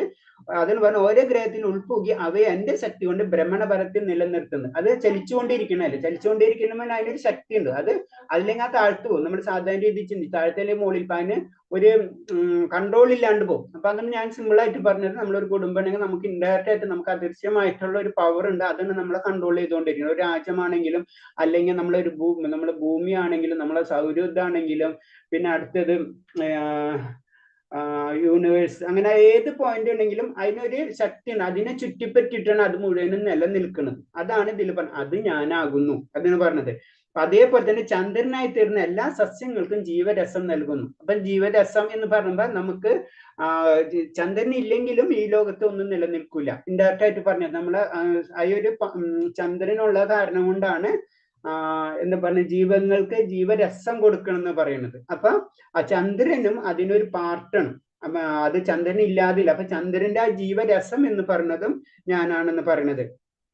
പിന്നെ പോയിന്റ്സുകൾ പറഞ്ഞത് സർവ്വഗ്രഹങ്ങളും വായുമണ്ഡലത്തിൽ സ്ഥിതി ചെയ്യുന്നത് ഈശ്വര ശക്തിയിലാണ്. ഓരോ ഗ്രഹങ്ങളും ഓരോ ജീവിയിലും ഓരോ അണുവിലും ഈശ്വരൻ സാന്നിധ്യമുണ്ട്. അപ്പൊ അതാണ് നമ്മൾ മനസ്സിലാക്കേണ്ടത്. എല്ലാ സാധനത്തിനും നമ്മൾ വിചാരിക്കും നമ്മളേലും മാത്രമുള്ള ഈശ്വര സാന്നിധ്യം. നമ്മളിപ്പോ ഇത്തരം പഠിച്ചത് അങ്ങനെയാണല്ലേ. അതല്ല, ഓരോ ഗ്രഹത്തിലും. അതിന് ഭഗവാൻ ഓരോ ഗ്രഹത്തിലും ഉൾപ്പോകും എന്ന് പറഞ്ഞു. അതിന് ഭൂമി ദേവി എന്ന് പറയുന്നത്, അല്ലെങ്കിൽ ജലത്തിന് വരുന്ന ദേവൻ എന്നൊക്കെ പറഞ്ഞത്, അത് ദേവൻ ഉണ്ടല്ലോ. അപ്പൊ ജലത്തിനൊരു ഭഗവാന്റെ സാന്നിധ്യമുണ്ട്. മനസ്സിലായി. അവിടെ ആത്മാവുണ്ട് ഉണ്ടായിട്ട്. അപ്പൊ അതിന് പറഞ്ഞത് ഓരോ ഗ്രഹങ്ങളും ഓരോ ജീവിയിലും ഓരോ അണുവിലും ഈശ്വര സാന്നിധ്യമുണ്ട്. അതാണ് ഭഗവാൻ നമുക്ക് പറഞ്ഞു തരുന്നത്. പരംപുരുഷന് ഒരു പൂർണ്ണാംശമായ പരമാത്മാവ് ഗ്രഹങ്ങളിലും വിശ്വത്തിലും ജീവസത്തയിലും പരമാണുവിൽ പോലും ഉൾച്ചേർന്ന് ബ്രഹ്മസംഹിതയിൽ, അത് ബ്രഹ്മസംഹിത എന്ന് പറഞ്ഞാൽ അതിൽ അത് ക്ലിയർ ആയിട്ട് പറഞ്ഞു. ഭാഗവതം പോലെ തന്നെ ഒരു ഗ്രന്ഥമാണ് ബ്രഹ്മസംഹിത. അതിൽ ക്ലിയർ ആയിട്ട് പറഞ്ഞു തരുന്നുണ്ട്. അത് ഓരോ ഗ്രഹത്തിലും വിശ്വത്തിലും ജീവസത്തതയിലും പരമാണുവിലും എല്ലാത്തിലും ഭഗവാൻ ഉൾച്ചേർന്നിട്ടുണ്ട്. ഭഗവാൻ ഇല്ലാണ്ട് ഇതിനൊന്നിനും നിലനിൽപ്പില്ല. ഇപ്പൊ ഞാൻ എന്ന് പറഞ്ഞത് എനിക്ക് നിലനിൽപ്പുള്ളത് പോലെ തന്നെയാണ് ഓരോ ഗ്രഹമാണെങ്കിലും ഒരു അണുവാണെങ്കിലും ശരി. അതിനെല്ലാത്തിനും നിലനിൽപ്പിന്റെ കാരണം അത് ഭഗവാൻ തന്നെയാണ് എന്നാണ് നമുക്ക് മനസ്സിലാക്കുന്നത്. കാരണം ആ ശക്തിയുടെ പവർ എന്ന് പറയുന്നത്, ആ ശക്തി ഒരു പിടി മണ്ണ് എന്ന പോലെ ഓരോ ഗ്രഹത്തെയും പുലർത്തിപ്പോരുന്നു. ഒരാൾ കയ്യിൽ മുറുകെ പിടിച്ചിരിക്കുന്ന മണ്ണ് താഴെ വീഴാൻ സാധ്യതയില്ല. പക്ഷെ അത് കാറ്റത്ത് അതായത് നമുക്കറിയാം, നമ്മളൊരു കയ്യിലൊരു മണ്ണ് പിടിച്ചു കഴിഞ്ഞു കഴിഞ്ഞാൽ കാറ്റത്ത് വിതറില്ല. പക്ഷെ നമ്മൾ അത് വിട്ടു കഴിഞ്ഞാൽ അത് കാറ്റത്ത്, അതേപോലെ തന്നെ ഭഗവാന്റെ ശക്തി. ഇതെല്ലാതും ഭഗവാൻ തന്റെ കൈക്കുമ്പിളിൽ അല്ലെങ്കിൽ ഭഗവാന്റെ ശക്തിയിലാണ് ഇതൊക്കെ അല്ലാതെ നിലനിൽക്കുന്നത്. അതാണ് ഇതിൽ കൂടെ നമുക്ക് മനസ്സിലാക്കേണ്ടത്. ഈ ശ്ലോകങ്ങളെല്ലാതും ഭഗവാന്റെ ശക്തിയെ പറ്റിയിട്ടാണ് പറഞ്ഞു തരുന്നത്. 14ാമത്തെ ശ്ലോകം. അഹം വൈശ്യനരോ ഭൂതോ പ്രാണിനം ദേഹമാശ്രിത പ്രാണപാനാസമായ യുക്ത പ്രജാമന്യം ചതുർവിധം. സകല ജീവികളിലുമുള്ള ദഹനാഗ്നിയാണ് ഞാൻ. ഉൾക്കൊള്ളുന്നതും പുറന്തള്ളുന്നതുമായ പ്രാണവായുവിനോട് ചേർന്ന് 4 വിധത്തിലെ ആഹാരങ്ങളെയും ഞാൻ ദഹിപ്പിക്കുന്നു. പിന്നെ അടുത്ത പോയിന്റ് പറയുന്ന വെച്ച് കഴിഞ്ഞാൽ ഇപ്പൊ പറഞ്ഞില്ലേ, ആദ്യത്തെ ചന്ദ്രന്റെ കാര്യം പറഞ്ഞ്, അതിന് മുന്നത്തെ പറഞ്ഞ തേജസ്സിന്റെ കാര്യം പറഞ്ഞ്, അടുത്ത് പറയണത് അഗ്നിയുടെ കാര്യം പറയണതാണ് ഭഗവാൻ. അപ്പൊ അഗ്നി അത് ഞാൻ തന്നെയാണ് എന്ന് പറഞ്ഞു. അപ്പൊ അഗ്നി നമുക്കറിയാം, നമ്മളെ വിശപ്പ് ഒക്കെ വരുമ്പോൾ ആ അഗ്നി തന്നെയാണ്. ദഹനാഗ്നി എന്ന് പറയുന്നത് അതാണ്, ദഹിക്കാനുള്ള ശക്തി. അല്ല, നമുക്ക് എന്ത് തന്നെയാണ്, അഗ്നിയുടെ ഏതൊരു രൂപമാണെങ്കിലും അത് ഞാൻ തന്നെയാണ് എന്നാണ് ഇതിൽ പറയുന്നത്. കാരണം എന്ന് വെച്ചാൽ നമ്മളെ ശരീരത്തിന്റെ ഉള്ളിലായാലും നമുക്ക് എന്തൊരു ദഹന രൂപത്തിൽ ഒരു ശക്തി ഉണ്ട് അല്ലെ. ആ ശക്തി എന്ന് പറഞ്ഞത് ഭഗവാൻ തന്നെയാണ്. പിന്നെ നമുക്ക് പറഞ്ഞ 4 തരത്തിലുള്ള ആഹാരങ്ങൾ നമ്മൾ കഴിക്കുന്നുണ്ട്. വിഴുങ്ങേണ്ടവ, ചവയ്ക്കേണ്ടവ, നക്കി കഴിക്കേണ്ടവ, വലിച്ചു കൂട്ടി കഴിക്കും. ഇതെന്ത് തന്നെയായാലും ഇതിനൊക്കെ ആ ദഹിപ്പിക്കുന്ന ദഹന ശക്തിയാണ് ഭഗവാൻ. അപ്പൊ അഗ്നിനെ പറ്റി ഭഗവാൻ പറഞ്ഞു തരുന്നുണ്ട്. അതിന് നമുക്കറിയാം, ഒരു അഗ്നി നമ്മുടെ ശരീരത്തിലുണ്ട്, ദഹനശക്തി. അത് മെയിനായിട്ട് ദഹനശക്തിയാണ് നമുക്കുള്ളത്, അത് ഭഗവാൻ തന്നെയാണ്. അതാണ് ഈ ശ്ലോകത്തിൽ കൂടെ പറഞ്ഞു തരുന്നത്. പിന്നെ അടുത്തത്, സർവസ്യ ചാഹം ഹൃദി സന്നിവിഷ്ടോ മസ്മൃതിജ്ഞാനമഹോനഞ്ച വൈദ്യശ്ച സർവരഹേമ വേദ്യോ വേദാകൃത വേദവിദേഹ ചാഹ്യം. അടുത്ത ശ്ലോകത്തില്, സർവ്വജീവികളുടെയും ഹൃദയത്തിൽ ഞാൻ വാഴുന്നു. സ്മരണയും ജ്ഞാനവും മറവിയും എന്നിൽ നിന്നാണ് ഉളവാകുന്നത്. എല്ലാ വേദങ്ങളുടെയും അറിയേണ്ടത് എന്നെ തന്നെ. വേദാന്തം ഉണ്ടാക്കിയതും വേദങ്ങൾ അറിയുന്നതും ഞാൻ തന്നെയാണ്. അപ്പൊ നമ്മൾ ഭഗവാൻ 100% എല്ലായിടത്തും ഉണ്ട് എന്ന് പറയുന്നതിന്റെ വേറൊരു ശ്ലോകം കൂടിയാണ് പറയുന്നത്. നമുക്കറിയാം, 3-4 ശ്ലോകത്തില് പല പല കാര്യങ്ങൾ പറഞ്ഞു. ഇപ്പൊ സൂര്യന്റെ കാര്യം പറഞ്ഞു, ചന്ദ്രന്റെ കാര്യം പറഞ്ഞു, ഇവിടെ അഗ്നിയുടെ കാര്യം പറഞ്ഞു. ഇനി അടുത്ത് പറയുന്നത് നമ്മളെ പറ്റി. നമ്മളെ എല്ലാ ജീവജാലങ്ങളും ഉള്ളില് ഭഗവാൻ വാഴുന്നുണ്ട്, പരമാത്മാ രൂപത്തില് ഭഗവാൻ വാഴുന്നുണ്ട്. പിന്നെന്താ പറഞ്ഞ, സ്മരണയും ജ്ഞാനവും അറിവും. അപ്പൊ നമുക്ക് ഉണ്ടാവുന്ന എല്ലാ കാര്യങ്ങളും, നമ്മൾ ചിന്തിക്കുന്നതും പ്രവർത്തിക്കുന്നതും, അതിന് സ്മരണയും ജ്ഞാനവും അറിവും ഇതെല്ലാതും ഞാൻ തന്നെയാണ്. ഒരാൾക്ക് മറവില്ല എന്ന് വെച്ച് കഴിഞ്ഞാൽ നമ്മൾ ചിന്തിക്കും, നമുക്ക് മറവില്ലെങ്കിൽ ജീവിതം നമുക്ക് മുന്നോട്ട് കൊണ്ടുപോകാൻ പറ്റില്ല. അപ്പൊ എന്ത് തന്നെയായാലും അത് ജ്ഞാനം, നമ്മൾ അറിവ് വേണം, നമുക്ക് സ്മരണ, ഇതെല്ലാതും എന്ത് തന്നെയാലും അതെല്ലാതും എന്നിൽ നിന്നാണ് ഉളവാകുന്നതെന്നാണ് ഭഗവാൻ പറയുന്നത്. പിന്നെ വേദങ്ങൾ, അതാണ് ഏറ്റവും ഇമ്പോർട്ടന്റ്. വേദങ്ങൾ അറിയേണ്ടത് എന്നെ തന്നെയാണ്. അപ്പൊ നമുക്കറിയാം, നമ്മൾ പറഞ്ഞില്ലേ, വേദങ്ങളിൽ നമ്മൾ ലാസ്റ്റ് എത്തുന്നത് എവിടേക്കാണ്? ഭഗവാനിലേക്ക് തന്നെയാണ്. നമ്മൾ പല കാര്യങ്ങളും, നമുക്ക് ഭൗതികമായിട്ട് പല ഗുണങ്ങളും നമുക്ക് കിട്ടുന്ന കാര്യങ്ങളൊക്കെ അതിലുണ്ടെങ്കിലും അൾട്ടിമേറ്റ് നമ്മൾ അത് അറിയേണ്ടത്, ആ ജ്ഞാനം ലഭിക്കേണ്ടത് ഭഗവാനെ തന്നെയാണ്. അതാണ് അത് പറഞ്ഞത്, വേദങ്ങളിലൂടെ അറിയേണ്ടത് എന്നെ തന്നെയാണ്. ഉള്ളിൽ നമ്മൾ അറിയാണ്ട്, ആ വേദത്തിന്റെ ഉള്ളിൽ ഒരു കാര്യമുണ്ട്. ആ കാര്യം നമ്മൾ അറിയണം. അതാണ് നമ്മൾ ഉപനിഷത്തുകളിൽ കൂടി ആ തത്വജ്ഞാനം നമുക്ക് പറഞ്ഞു തരുന്നുണ്ട്. അത് നമ്മൾ മനസ്സിലാക്കി അതിന്റെ അൾട്ടിമേറ്റ് പോയിന്റ് എന്താണെന്ന് മനസ്സിലാക്കി, അത് ഭഗവാൻ തന്നെയാണ്. പിന്നെ വേദം ഉണ്ടാക്കിയതും വേദങ്ങൾ അറിയുന്നതും ഞാൻ തന്നെയാണ്. അപ്പൊ അത് നമ്മൾ മനസ്സിലാക്കുക. ആ പോയിന്റ് എന്ന് പറയുന്നത്, വേദങ്ങൾ ഉണ്ടാക്കി, അതറിയാലോ നമുക്ക്, വേദങ്ങൾ ഭഗവാന്റെ ആ മുഖത്തിൽ നിന്ന് അല്ലെങ്കിൽ ശ്വാസത്തിൽ നിന്നാണ് ശരിക്കും വേദങ്ങൾ വന്നിട്ടുള്ളതെന്ന് പറയുന്നത്. അപ്പൊ അത് ഉണ്ടാക്കി, അപ്പൊ ഭഗവാനിൽ നിന്നാണ് വേദങ്ങൾ വന്നിട്ടുള്ളത്. വേദങ്ങൾ അറിയുന്നതും, അതായത് ആ വേദം എന്ന് പറയുമ്പോൾ നമ്മള് അത് വേദം എന്ന് പറഞ്ഞാൽ നമുക്കറിയാം ജ്ഞാനാണെന്ന് പറയില്ല. ആ ജ്ഞാനം അത് ഞാൻ തന്നെയാണ്. ജ്ഞാനം എന്ന് പറഞ്ഞ അൾട്ടിമേറ്റ് അറിവ് അത് ഞാൻ തന്നെയാണ്. അതെന്ന് പറഞ്ഞാൽ നമുക്ക് ആ അറിവ്, നമ്മുടെ ഭഗവാന്റെ 6 ഐശ്വര്യങ്ങളിൽ വരുമ്പോൾ ആ ജ്ഞാനത്തിനെ പറ്റി പറയുന്നുണ്ട് അല്ലെ. അപ്പൊ ആ ഫുള്ള് ആയ അറിവ് എന്ന് പറയുന്നത് ഭഗവാനാണ്. അപ്പൊ വേദം എന്ന് പറയുന്നതും ഭഗവാനാണ്. അതിൽ കൂടെ അറിയേണ്ടതും ഭഗവാൻ തന്നെയാണെന്നാണ് പറയുന്നത്. അപ്പൊ ഇതിൽ പറഞ്ഞു അത് കാരണം എന്ന് വെച്ച് കഴിഞ്ഞാൽ നമ്മൾ പരമാത്മാവ് രൂപയില് ഭഗവാൻ ഇരിക്കുന്നു, അല്ലെങ്കിൽ നമ്മളെ ഹൃദയത്തിൽ ഇരിക്കുന്നതിന്റെ കാരണം പറയണെന്ന് വെച്ച് കഴിഞ്ഞാൽ നമുക്കറിയാം എല്ലാ കർമ്മബലങ്ങളും അദ്ദേഹത്തിൽ നിന്നാണ് ആരംഭിക്കുന്നത്. നമുക്കറിയാം ഭഗവാനിൽ നിന്നാണ് എല്ലാ കർമ്മങ്ങളും ആരംഭിക്കണം. തന്റെ മുൻജന്മ തന്റെ മുൻജന്മ സംഭവങ്ങളെ ജീവാത്മാവ് മറന്നു പോയെങ്കിലും മുൻകർമ്മങ്ങളെ സാക്ഷിയായിരുന്ന ഭഗവാൻ ഉദ്ദേശിക്കുന്നതനുസരിച്ച് വേണം ജീവാത്മാവ് പ്രവർത്തിക്കാൻ. തന്മൂലം മുൻജന്മ കർമ്മങ്ങൾക്കനുസരിച്ച് പ്രവർത്തനം ആരംഭിക്കുന്നത്. സ്മരണ ഉണ്ടാവുന്നത്ര അറിവും നൽകപ്പെട്ടും കഴിഞ്ഞ ജന്മങ്ങളെ ജീവൻ മറന്നു പോവുകയാണ്. കാരണം എന്ന് വെച്ച് കഴിഞ്ഞാൽ നമുക്കറിയാം നമ്മൾ മരണശേഷം നമുക്ക് എന്താ സംഭവിക്കുക, നമുക്ക് എല്ലാ കാര്യങ്ങളും നമ്മൾക്ക് മറന്നു പോകും. പക്ഷെ ഇത് ഭഗവാൻ നമ്മുടെ കൂടെ ഉള്ള കാരണം കൊണ്ട്, ഭഗവാന് സാക്ഷിയായിട്ടുള്ളത് കാരണം കൊണ്ട് നമ്മുടെ എല്ലാ ആഗ്രഹങ്ങളും നമ്മുടെ എല്ലാ പ്രവൃത്തികളും നോട്ട് ചെയ്യുന്നുണ്ട്. അതാണ് അതിൽ നിന്ന് മനസ്സിലാക്കുക. അതാണ് സർവ്വജീവിതങ്ങളിലും ഞാൻ വാഴുന്നതിന്റെ ഫസ്റ്റ് പോയിന്റ്. പിന്നെ വിവിധ ബലോദിഷ്ട കർമ്മങ്ങൾ ഭഗവാൻ, അതായത് പിന്നെ പറയുന്നത് വെച്ച് കഴിഞ്ഞാല് നമ്മൾ എന്തുകൊണ്ട് വേദങ്ങളിൽ അങ്ങനത്തെ കാര്യങ്ങൾ എഴുതിയിട്ടുള്ളതായിരുന്നു. കർമ്മകാണ്ഡങ്ങളും കുറെ ദേവന്മാർ ഉപാസിക്കേണ്ട രീതിയിലും പല കാര്യങ്ങൾക്കും അതുപോലെ ഭൗതിക രീതിയിൽ ഐശ്വര്യം കാര്യങ്ങൾക്കൊക്കെ എഴുതിയിട്ടുണ്ട്. അതിൽ കൂടെ നമ്മൾ പതുക്കെ നമ്മൾ എന്താ ചെയ്യേണ്ടത്, ഭഗവാന്റെ ആയ സ്വന്തമായ സ്വഭാവനമായ ഭഗവദ്ധാമത്തിലേക്ക് തിരിച്ചെത്തേണ്ട രീതിയിലാണ് നിർദ്ദേശങ്ങൾ വേദങ്ങളിൽ പറഞ്ഞിട്ടുള്ളത്. അതാണ് നമ്മൾ മനസ്സിലാക്കേണ്ടത്. നമ്മൾ അതിൽ നിന്ന് കുറച്ച് കാര്യങ്ങൾ എടുത്ത് ഇപ്പോഴും അറിയാം, നമ്മൾ ഭഗവാന്റെ കാര്യങ്ങൾ പറയുമ്പോൾ ചിലവർ പല രീതിയിൽ ഭഗവാന് 16,000 ഇരുന്നിട്ട് ഭാര്യമാര് എന്ന് പറയുമ്പോൾ ഭാര്യമാരെന്നുള്ള ആ ലെവലിൽ തന്നെ ആൾക്കാർ 16,100 16,000 എന്ന് പറഞ്ഞ പോലെ 16,000 അല്ലെങ്കിൽ 5,000 എന്ന് 4,000 എന്ന് പറഞ്ഞ പോലെ അതടക്കം ചിന്തിക്കാണ്ട് അതിനെ തന്നെ ഇന്റർപ്രറ്റ് ചെയ്തിട്ട് പല രീതിയിലും ചിന്തിക്കുന്ന പോലെ തന്നെ.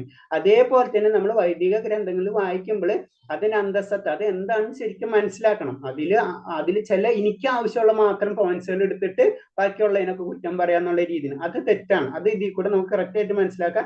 അതിന്റെ ലക്ഷ്യം എന്ന് പറയുന്നത് ഭഗവാൻ അറിയലാണ്. അത് നമ്മളെ ഒരു പ്രോസസ്സ് മാത്രമേ ഉള്ളൂ. ഇപ്പൊ നമ്മൾ ചെറിയ ക്ലാസ്സിൽ ചെറിയ കുട്ടികൾക്ക് നമ്മൾ മിഠായും കാര്യങ്ങളും കൊടുത്ത ക്ലാസ്സിലേക്ക് കൊണ്ടുപോകണ പോലെ തന്നെയാണ് വേദങ്ങളിൽ ആദ്യത്തെ സെക്ഷൻ. പിന്നെ അതിൽ നിന്ന് കയറി നമ്മൾ മുന്നോട്ട് പോയിരിക്കണം. അതാണ് ഇതിൽ കൂടെ പറഞ്ഞ് മനസ്സിലാക്കുന്നത്. പിന്നെ പറഞ്ഞ വേദവ്യാസനാരെ നമുക്കറിയാം 4 വേദങ്ങൾ രചിച്ചിട്ടുള്ളതാണ് വേദവ്യാസൻ. അപ്പൊ വേദവ്യാസനെ അവതരിച്ചത് ശ്രീകൃഷ്ണ ഭഗവാൻ തന്നെയാണെന്ന് പറഞ്ഞു. അപ്പൊ നമുക്കും ഭഗവാന്റെ അവതാരം നമ്മൾ സാധാരണ ഇതിൽ ഭഗവാന്റെ ദശാവതാരം നമുക്ക് കേട്ടിട്ടുള്ളല്ലോ. ഭഗവാന്റെ ദശാവതാരം അല്ല, ഭഗവാന്റെ അവതാരം എന്ന് പറഞ്ഞാൽ എണ്ണാൻ പറ്റാത്തതെന്ന് പറഞ്ഞു. അപ്പൊ എപ്പോഴും ഭഗവാൻ അവതരിച്ചുകൊണ്ടിരിക്കും. അപ്പൊ അതേപോലെ തന്നെ വാസുദേവനായിട്ട് അവതരിച്ചതും ഭഗവാൻ തന്നെയാണ് എന്നാണ് അതേപോലെ തന്നെ വേദാന്ത സൂത്രം രചിച്ചതും ശരിക്കും നമുക്കറിയാവുന്നതാണ് വ്യാസദേവനാണ് അല്ലെ. അപ്പൊ വ്യാസദേവനായതും അതും ഭഗവാന്റെ അവതാരം തന്നെയാണ്. ഇതാണ് നമുക്ക് മനസ്സിലാക്കണം. അതിന് പറഞ്ഞത് എന്നെ അറിയേണ്ടതും വേദം ഉണ്ടാക്കിയതും വേദങ്ങൾ അറിയുന്നതും ഞാൻ തന്നെ. അപ്പൊ വേദം ഉണ്ടാക്കിയത് നമ്മളെ സങ്കല്പം അനുസരിച്ച് വേദവ്യാസനാണ്. അത് വേദവ്യാസൻ എന്ന് പറഞ്ഞത് അത് ഞാൻ തന്നെയാണെന്നാണ്. അപ്പൊ അതിൽ നിന്ന് മനസ്സിലാക്കുക. അതിന് ഇപ്പോ ഈ ലൈനീസിന് മനസ്സിലാക്കേണ്ട പോയിന്റ്സുകൾ അതാണ്. വേദങ്ങൾ ഉണ്ടാക്കിയത്. അപ്പൊ വേദങ്ങൾ ഉണ്ടാക്കിയത് ആരും? വേദവ്യാസൻ. അപ്പൊ നമ്മൾ ചിന്തിക്ക് വേദവ്യാസനല്ല പിന്നെന്താണ് ഭഗവാൻ ഇതിൽ ഇങ്ങനെ പറഞ്ഞു. വേദവ്യാസൻ എന്ന് പറഞ്ഞത് അത് എന്റെ തന്നെ ഒരു അവതാരമാണ്. അതാണ് നമ്മൾ അതിൽ നിന്ന് മനസ്സിലാക്കേണ്ടത്.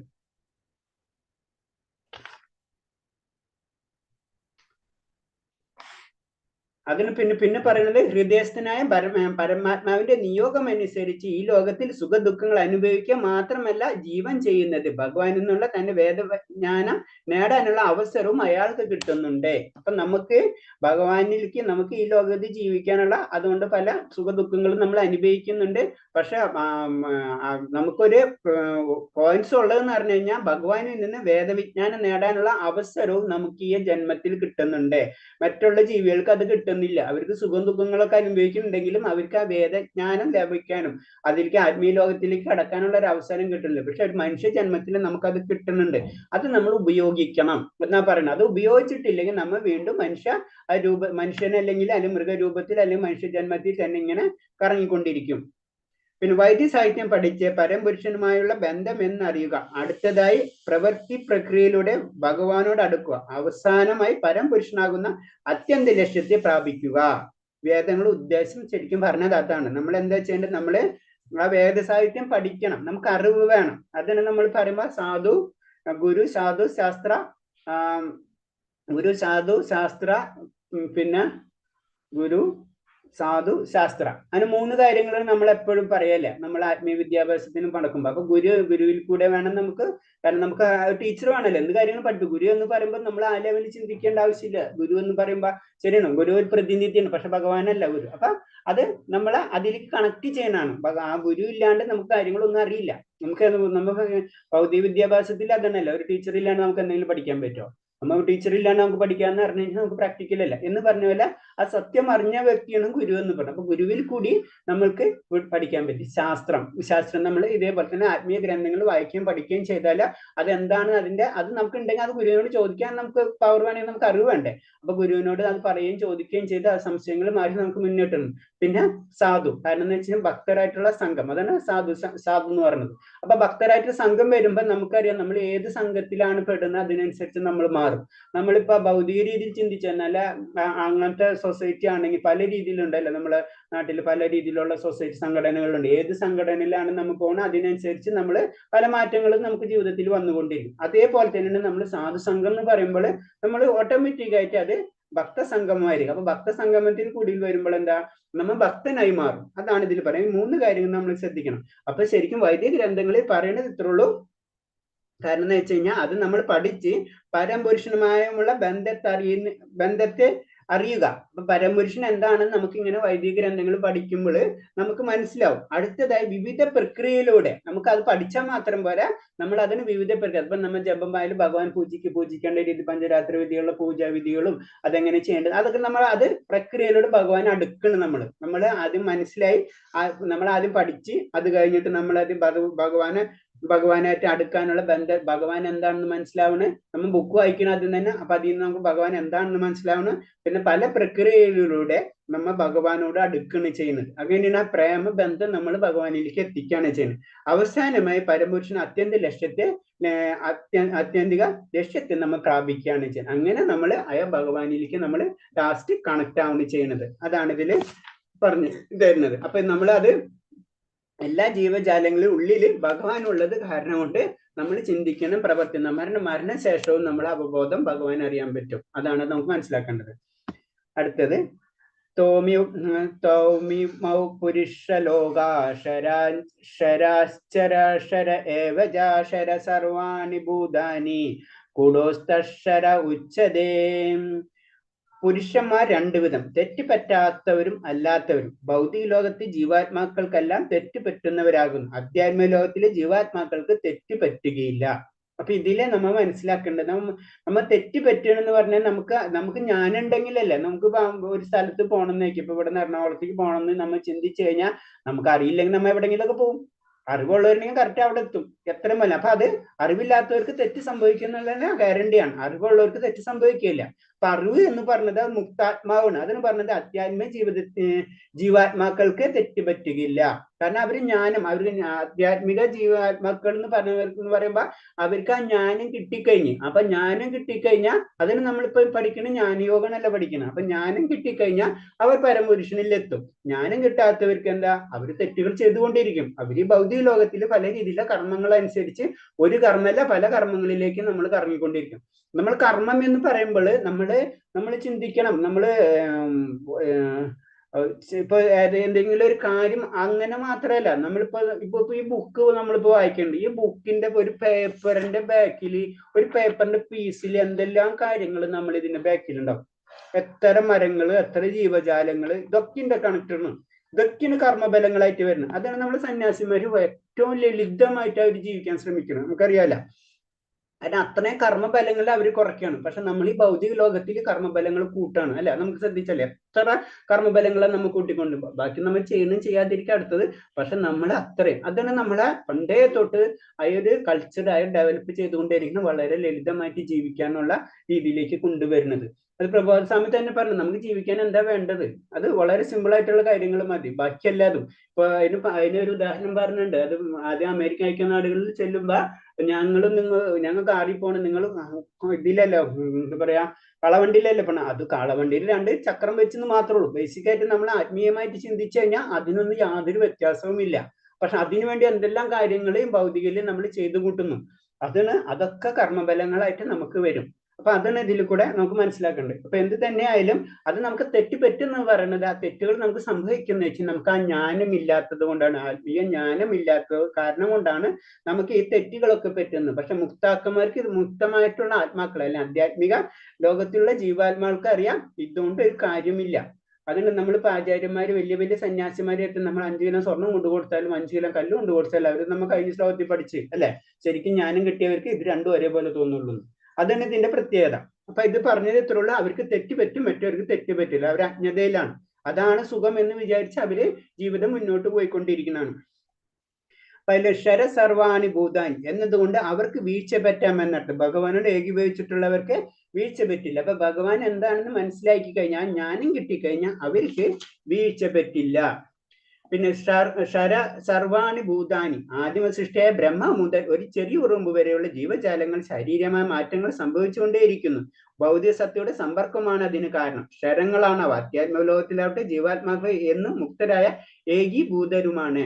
അപ്പൊ നമ്മളെ ഭൗതിക ലോകം എന്ന് പറഞ്ഞത് ബ്രഹ്മാവ് തൊട്ട് ഏറ്റവും താഴെയുള്ള ലോകത്തിലുള്ള എല്ലാ ജീവജാലങ്ങൾക്കും അത് എന്ത് സംഭവിക്കുന്നു, അതിനെപ്പോഴും ശാരീരികമായ മാറ്റങ്ങൾ സംഭവിച്ചുകൊണ്ടിരിക്കുന്നു. അതിന് ഉദാഹരണം നമ്മുടെ ബ്രഹ്മദേവൻ എന്ന് പറഞ്ഞ വയസ്സായിട്ടുള്ള രൂപമാണല്ലോ, എന്ത് വയസ്സായിട്ടുള്ള രൂപം കൊടുത്തു, നല്ല രൂപം കൊടുത്തുണ്ടായിരുന്നു.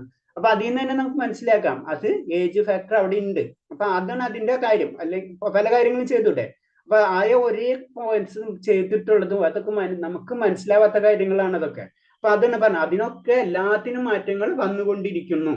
അതാണ് ഈ ശ്ലോകത്തിൽ കൂടെ പറഞ്ഞു തരുന്നത്. ഇതിൽ പോയിന്റ്സ് ഉണ്ട് നോക്കട്ടെ.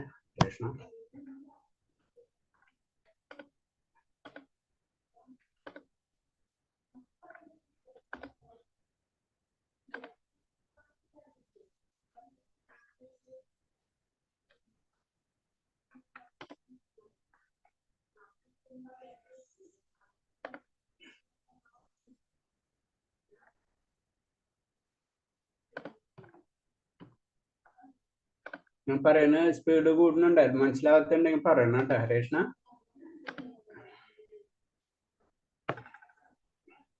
ഓക്കെ, അടുത്ത ശ്ലോകം. ഉത്തമ പുരുഷസ്തന്ന പരമാത്മേനുദാഹൃത യോഗത്രയ വിഭർദ്ധവ്യ ഈശ്വരാം. ഇവരെ കൂടാതെ പരംപുരുഷനായ പരമാത്മാവ് എന്ന് അറിയപ്പെടുന്ന അവ്യവനായ ഭഗവാനുണ്ട്. അദ്ദേഹം 3 ലോകങ്ങളിൽ അന്തർഗതനായി അവയെ പുലർത്തിപ്പോരുന്നു. അപ്പൊ വീണ്ടും ഭഗവാനെ പറ്റി പറയണെന്ന് വെച്ച് കഴിഞ്ഞാൽ, ഭഗവാൻ എന്ത് 3 ലോകങ്ങളിൽ അന്തർഗതനായിട്ട് ഇതിനെല്ലാത്തിനെയും കൺട്രോൾ ചെയ്തു പോരുന്നു. അപ്പൊ ഭഗവാൻ എന്താണെന്നുള്ള ജ്ഞാനാണ് നമുക്കിപ്പോ പറഞ്ഞു തരുന്നത്. അതിൽ പറഞ്ഞത് ഇവരെ കൂടാതെ പരംപുരുഷനായ പരമാത്മാവ് എന്നറിയ അവ്യനായ ഭഗവാനുണ്ട്. അപ്പൊ അവ്യൻ എന്ന് പറഞ്ഞാൽ നമുക്ക് ആ രൂപം നമുക്ക് മനസ്സിലാവും. പക്ഷെ എന്തായാലും ഭഗവാനുണ്ട്. ഭഗവാനിന് ഈ 3 ലോകങ്ങളെയും നമുക്ക് ഭഗവാൻ ഈ 3 ലോകങ്ങളെ നിയന്ത്രിച്ചു പോരുന്നത് എന്നാണ് ഇതിൽ പറയുന്നത്. പിന്നെ ഇതിൽ പറയുന്ന വേറൊരു പറയുന്നത്, ബദ്ധരും മുക്തരുമായ ജീവാത്മാക്കൾ സംഖ്യയ്ക്ക് അതീതരാണ്. കാരണം നമ്മൾ ചിന്തിക്കുന്നത് പോലെയല്ല. ഇപ്പൊ മുക്തമായ ആത്മാക്കളായാലും ബദ്ധമായ ആത്മാക്കളായാലും നമുക്ക് ഇമേജ് ചെയ്യാൻ പറ്റാത്ത അത്രയധികം സംഖ്യകൾ ഉണ്ട്. പക്ഷെ ഈ ഇതിനെല്ലാതിനെ നിയന്ത്രിക്കുന്നത് ഭഗവാനാണ്. അത് 3 ലോകത്തിലും, ഈ ലോകത്തിലല്ല 3 ലോകത്തിലും ആത്മാക്കളുണ്ട്. ആ ആത്മാക്കൾ എല്ലാവരെയും നിയന്ത്രിക്കുന്നത് ഭഗവാൻ തന്നെയാണ്. ഓക്കെ, ഇനി 18ാമത്തെ ശ്ലോകം. യസ്സാക്ഷരമതീതോഹ അക്ഷരാതിചോദമാ അദോസ്മി ലോകവദേച്ഛ പ്രഭക്തി പുരുഷോത്തമ. ഞാൻ ഇന്ദ്രിയാതീതനും ക്ഷരങ്ങൾക്കും അക്ഷരങ്ങൾക്കും അതീതനും സർവശ്രേഷ്ഠനുമായതുകൊണ്ട് ലോകരും വേദങ്ങളും എന്നെ പുരുഷോത്തമൻ എന്ന് പുകഴ്ത്തുന്നു. അപ്പൊ പുരുഷോത്തമൻ, പുരുഷന്മാരിൽ വെച്ച് ഏറ്റവും ശ്രേഷ്ഠമായിട്ടുള്ളതാണ് പുരുഷോത്തമൻ. അപ്പൊ പുരുഷോത്തമൻ എന്നുകൊണ്ട് ഭഗവാനെ പറയുന്നത് എന്ത് വെച്ച് കഴിഞ്ഞാല്, ഞാൻ ഇന്ദ്രിയത്തിന് അതീതനാണ്. അപ്പൊ ഇന്ദ്രിയങ്ങൾ കൊണ്ട് ഭഗവാനെ കാണാനോ പ്രവർത്തിക്കാനോ ഒന്നും ചെയ്യാൻ പറ്റില്ല. എല്ലാ ഇന്ദ്രിയ, അത് ഋഷികേശൻ എന്ന് പറയുമ്പോ ഇന്ദ്രിയങ്ങളുടെ നാഥനാണ്, അല്ല അതിനപ്പുറത്താണ്. അത് യജമാനാണ് ശരിക്കും ഇന്ദ്രിയത്തിന്റെ. അത് പിന്നെ ക്ഷരങ്ങളും അക്ഷരങ്ങൾക്ക് അതീതം. അപ്പൊ നശിക്കുന്നതും നശിക്കാത്തതുമായിട്ടുള്ള എന്തൊക്കെയുണ്ടോ അതിന്റെ ഒക്കത്തിനപ്പുറത്താണ്. അപ്പൊ നമ്മള് സാധാരണ ഇതിൽ ഭൗതികയില് നമ്മൾ ശ്രദ്ധിച്ചു കഴിഞ്ഞു കഴിഞ്ഞാൽ 2 കാര്യങ്ങൾ നമുക്ക് കാണാൻ പറ്റുള്ളൂ. ഒന്ന് നശിക്കുന്നതും ഒന്ന് നശിക്കാത്തതും. പക്ഷെ അതിന്റെ അപ്പുറത്താണ്. അതാണ് നമുക്ക് മനസ്സിലാവാത്തത്. അതിന് ഭഗവാന്റെ ആ ശക്തിനെ നമ്മൾ അചിന്തം എന്ന് പറഞ്ഞു നമ്മളെ രീതിയിലാണ്. ക്ഷരങ്ങൾക്കും അക്ഷരങ്ങൾക്കും അതീതനാണ്. അപ്പൊ നമ്മൾ രാധേരെ ഒന്നിനെ നശിക്കുക അല്ലെങ്കിൽ അത് നിലനിൽക്കുക. ഇതിന്റെ രണ്ടപ്പുറത്തെന്ന് പറയുമ്പോൾ നമുക്ക് ചിന്തിക്കാനേ കഴിയില്ല. പിന്നെ സർവ്വശ്രേഷ്ഠനുമായതുകൊണ്ട് ലോകരും വേദങ്ങളും എന്നെ പുരുഷോത്തമൻ. അപ്പൊ സർവ്വശ്രേഷ്ഠനുമായതുകൊണ്ട് എന്നെ ലോകങ്ങൾ അങ്ങനെ പറയുന്നു. അതായത് ലോകരും അതേപോലെ തന്നെ വേദങ്ങളും എന്നെ പുരുഷോത്തമൻ എന്ന് വാഴ്ത്തുന്നു. അപ്പൊ ഭഗവാനെ പുരുഷോത്തമൻ എന്ന് പറയുന്ന ഒരു ശ്ലോകമാണിത്.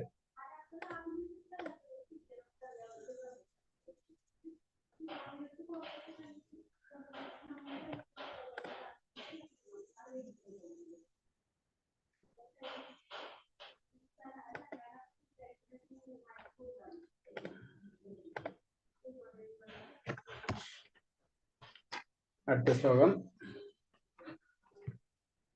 യോ മാമേവമ സമ്മൂഢ ജാനതി പുരുഷോത്തമാ സർവ്വിദം ഭജന്തി മാം സർവഭാവന ഭാരത. എന്നെ പരമദിവ്യാത്വം പുരുഷനായി ഭഗവാനെന്ന് നിസ്സംശയം അറിയുന്നവർ എല്ലാം അറിയുന്നവരാണ് ഹേ ഭാരത. അതുകൊണ്ട് അവർ എന്റെ ഭക്തിയുദ്ധ സേവനത്തിൽ പൂർണ്ണമായും മുഴുകിയിരിക്കുന്നു. അപ്പൊ ജ്ഞാനയോഗികളെ പറ്റി പറയണ ഒരു കാര്യമാണ്. അപ്പൊ ജ്ഞാനയോഗി, ജ്ഞാനം കിട്ടിക്കഴിഞ്ഞാൽ ആ വ്യക്തി ഓട്ടോമാറ്റിക് ആയിട്ട് ഭക്തിയുദ്ധ സേവനത്തിൽ മുഴുകിയിരിക്കും. അത് കാരണം കൊണ്ടാണ് ജ്ഞാനയോഗിക്കും ഭഗവാനെ പ്രാപിക്കാം എന്ന് പറയുന്നത്. അപ്പൊ നമ്മൾ സാധാരണ രീതി നമ്മൾ ചിന്തിക്കും, ബുക്ക് വർക്ക് വായിച്ചു കഴിഞ്ഞാൽ നമുക്ക് ജ്ഞാനം കിട്ടിയില്ല, ആ ജ്ഞാനം കൊണ്ട് ഇതെങ്ങനെയാണ് ഭഗവാനെ കിട്ടാന്ന്. അപ്പൊ ജ്ഞാനം എന്താണെന്നാണ് ഭഗവാൻ പറഞ്ഞു തന്നത്. അപ്പൊ ആ ജ്ഞാനിക്ക് എന്ത് സംഭവിക്കാം? ആ ജ്ഞാനിക്ക് ഈ ജന്മം എനിക്ക് എന്തുകൊണ്ടാണ് ലഭിച്ചതും അടുത്ത ജന്മം എനിക്ക് എങ്ങനെ ജന്മം കിട്ടുന്നുള്ള കാര്യങ്ങളടക്കം ആ ജ്ഞാനിക്ക് മനസ്സിലാക്കാൻ പറ്റും. ആത്മാവും തമ്മിലുള്ള ബന്ധം ഇതൊക്കെ മനസ്സിലാക്കി അപ്പൊ ലാസ്റ്റ് മനസ്സിലാവും ഭഗവാനാണ് അൾട്ടിമേറ്റ്. അങ്ങനെ വരുമ്പോഴാണ് അത് ജ്ഞാനയോഗിക്ക് വരും. അങ്ങനെയാണ് ആ ജ്ഞാനയോഗത്തിൽ കൂടെ ഭഗവാനെ നമ്മൾ പ്രാപിക്കുന്നത്. അത് നമുക്ക് മനസ്സിലാക്കേണ്ടത്. ആത്മജ്ഞാനി നിരപേക്ഷ തത്വത്തിലുള്ള ഊഹഭോഗങ്ങൾ മുഴുകി സമയം പാവാക്കുന്നു. അപ്പൊ ആത്മജ്ഞാനി അതിന് പറഞ്ഞത് ആത്മജ്ഞാനികൾ, ജ്ഞാനി അല്ല ആത്മജ്ഞാനികൾ. ആത്മജ്ഞാനികൾ എന്താണ്? ഇപ്പൊ നമ്മൾ പറഞ്ഞ പോലെ ബുക്സുകളും കാര്യങ്ങളൊക്കെ വായിച്ചാൽ ഊഹഭോഗം, ബുക്സുകളിൽ മാത്രമല്ല ഊഹഭോഗങ്ങൾ, ഇതിങ്ങനെ ആയിരിക്കും. അവർക്ക് നോളജ് ഉണ്ട്, പക്ഷെ അവർക്ക് അത് ആ പോയിന്റിലേക്ക് എത്തുന്നില്ല.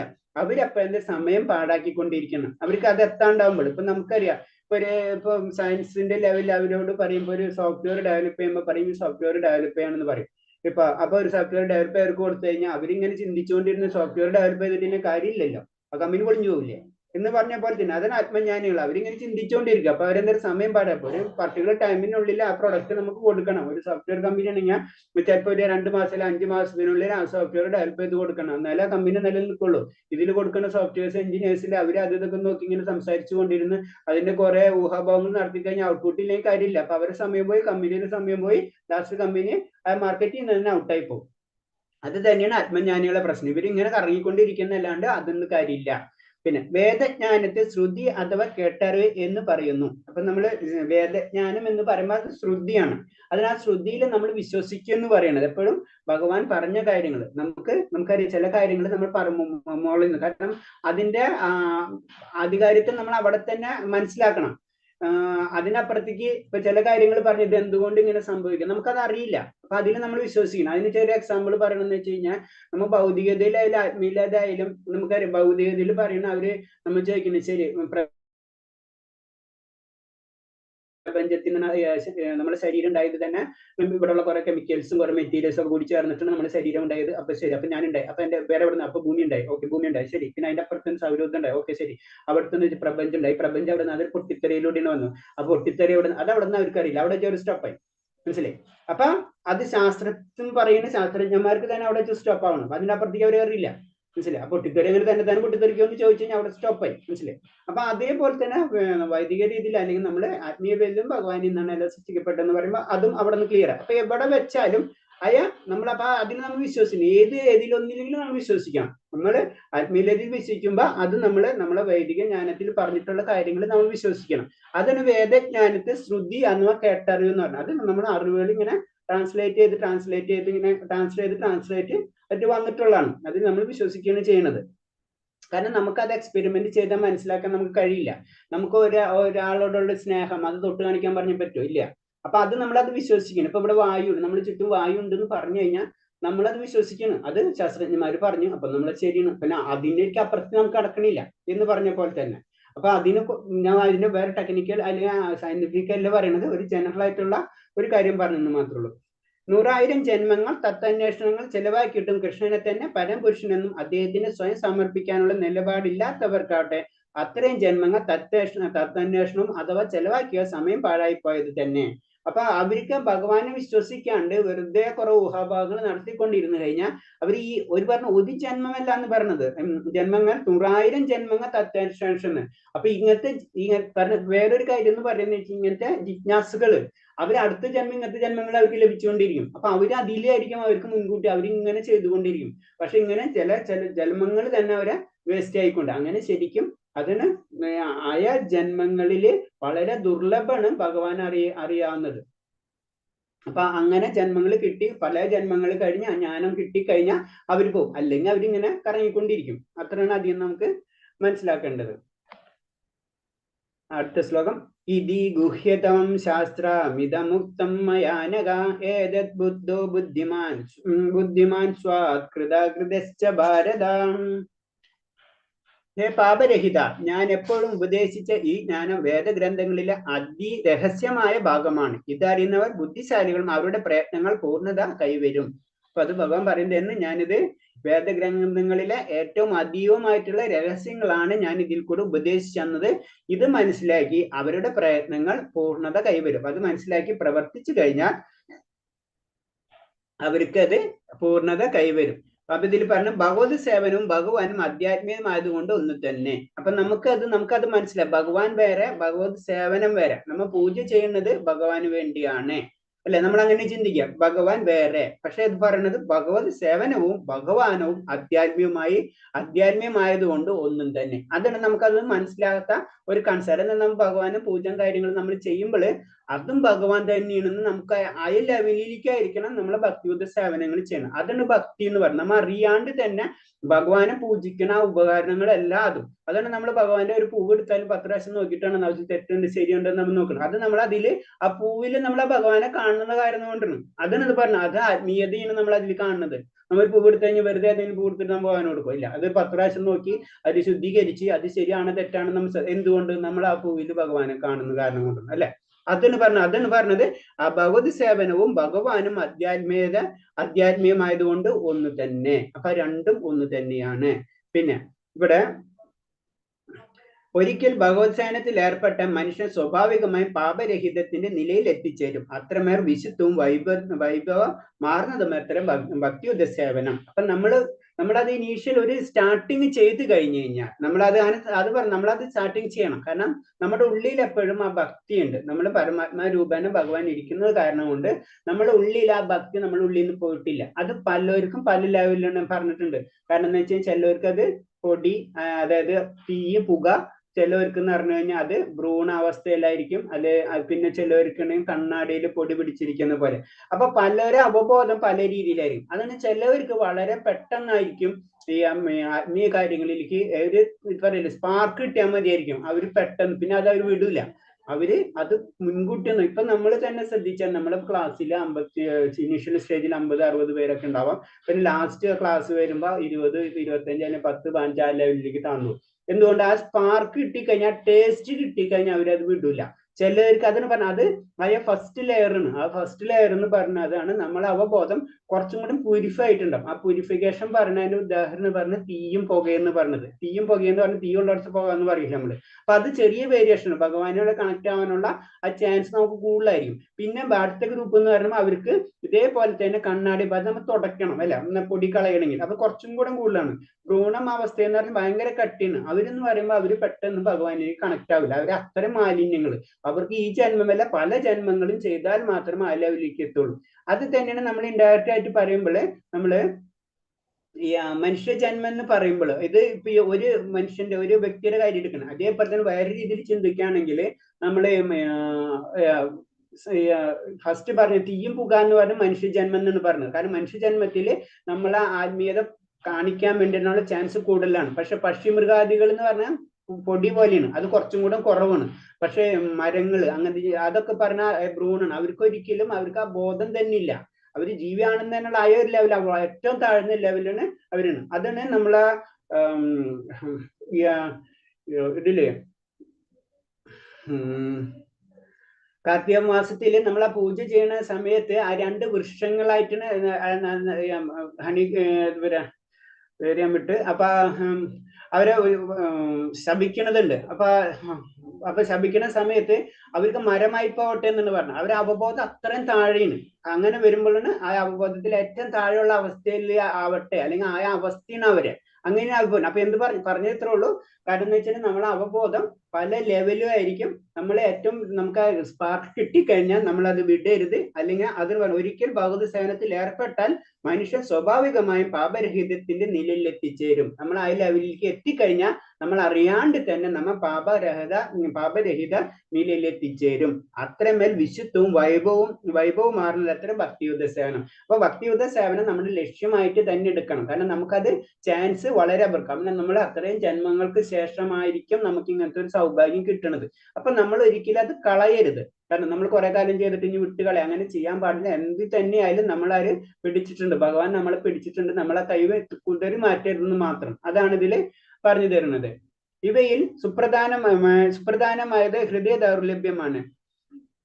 കാരണം എന്ന് വെച്ചാൽ ഭഗവത് സേവനം അനുഷ്ഠിക്കുമ്പോൾ നമ്മൾ പാടെ വർജിക്കേണ്ട ചില കൃത്യങ്ങളുണ്ട്. നമ്മൾ ഭഗവാന്റെ സേവനങ്ങൾ ചെയ്യുമ്പോൾ നമ്മൾ വർജിക്കേണ്ട പല കാര്യങ്ങളുണ്ട്.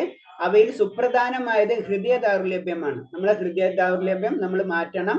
അതേപോലെ തന്നെ ഭൗതിക പ്രകൃതിയുടെ കീഴടക്കണമെന്നുള്ള ആഗ്രഹം നമ്മൾ മാറ്റണം. പിന്നെ പറഞ്ഞത് ദിവ്യ ഭഗവതി അത് അങ്ങനെ ചെയ്യുമ്പോൾ നമ്മൾ ഭഗവത് സേവനം അത് നശിപ്പിക്കപ്പെടും. അല്ലാതെ നമുക്ക് പിടിച്ചെടുക്കണം. ആഗ്രഹങ്ങൾ അത്യാഗ്രഹങ്ങൾ വരും, അത് നമ്മൾ നിർത്തണം. ഭൗതിക പ്രകൃതി കീഴടക്കാനുള്ള വാസന വളരുന്നതോടൊപ്പം ഭൗതിക പദാർത്ഥത്തിനുള്ള ആസക്തിയും അത് നേടാനുള്ള മനോഭാവം കൊടുക്കും. കാരണം അപ്പൊ അതിലേക്ക് നമ്മളെ മനസ്സ് ഡൈവേർട്ടായി പോകും. അതാണ് നമ്മൾ അതിന്റെ ആസക്തി കുറയ്ക്കണം എന്ന് പറയുന്നത്. ഇതാണ് ദൗർലഭ്യം. ഈ ദൗർലഭ്യം തന്നെ ഭൗതിക ജീവിതത്തിലെ പ്രശ്നങ്ങളുള്ള ഇതൊക്കെ കാരണം കൊണ്ടാണ് നമുക്ക് ദൗർലഭ്യം ജീവിത പ്രശ്നങ്ങളുണ്ട്. നമ്മൾ ഭൗതികത അല്ലാതെ ഇരിക്കുന്നുള്ള ചിന്താഗതി വരുന്നിടത്തോളം കാലം നമുക്ക് ഈ ഭൗതിക പ്രശ്നങ്ങൾ എപ്പോഴും നിലനിൽക്കും. അപ്പൊ നമ്മൾ ചെയ്യേണ്ടത് ഇത്രേ ഉള്ളൂ. നമ്മൾ ആ പതുക്കെ ചെയ്യണം. എന്തും ചെയ്യണമെന്ന് വെച്ച് കഴിഞ്ഞാല് ആ ഭൗതിക പ്രകൃതിയെ കീഴടക്കണമെന്നുള്ള ആഗ്രഹം, അത് വേറെ രീതിയിൽ പറഞ്ഞു കഴിഞ്ഞാൽ നമ്മളെ ആഗ്രഹങ്ങൾ കുറയ്ക്കുക. അതിൽ ലളിതമായിട്ട് ജീവിത രീതിയിലേക്ക് പതുക്കെ കിടക്കുക. അതാണ് ഭക്തിമാർഗത്തിന്റെ ഫസ്റ്റ് സ്റ്റെപ്പ് എന്നാണ് ഇതിൽ കൂടെ ജ്ഞാനയോഗത്തിൽ കൂടെ കാരണം നമ്മൾ അത് ഭക്തിയുദ്ധ സേവനം സ്റ്റാർട്ട് ചെയ്ത് കഴിഞ്ഞാൽ പിന്നെ നമുക്കത് വിടാൻ നമുക്ക് തന്നെ തോന്നില്ല. അത് നമുക്ക് ഇപ്പൊ തന്നെ പലർക്കും ശ്രദ്ധിച്ചാൽ അറിയാം. നമ്മളെ ഭക്തിയുദ്ധ സേവനത്തിലേക്ക് കടക്കുമ്പോൾ അല്ലെങ്കിൽ പഴയ രീതിയിൽ ഭക്തന്മാരെല്ലാവരും 90% ഭക്തന്മാരായിരിക്കും ഇതില്. അപ്പൊ എന്താ നമ്മൾ പണ്ടേ തന്നെ പൂജാ കാര്യങ്ങൾ നമ്മൾ ചെയ്തിട്ടുണ്ട്. നമുക്ക് ഒരു ദിവസം കൊണ്ട് നിർത്താൻ നമുക്ക് കഴിയില്ല.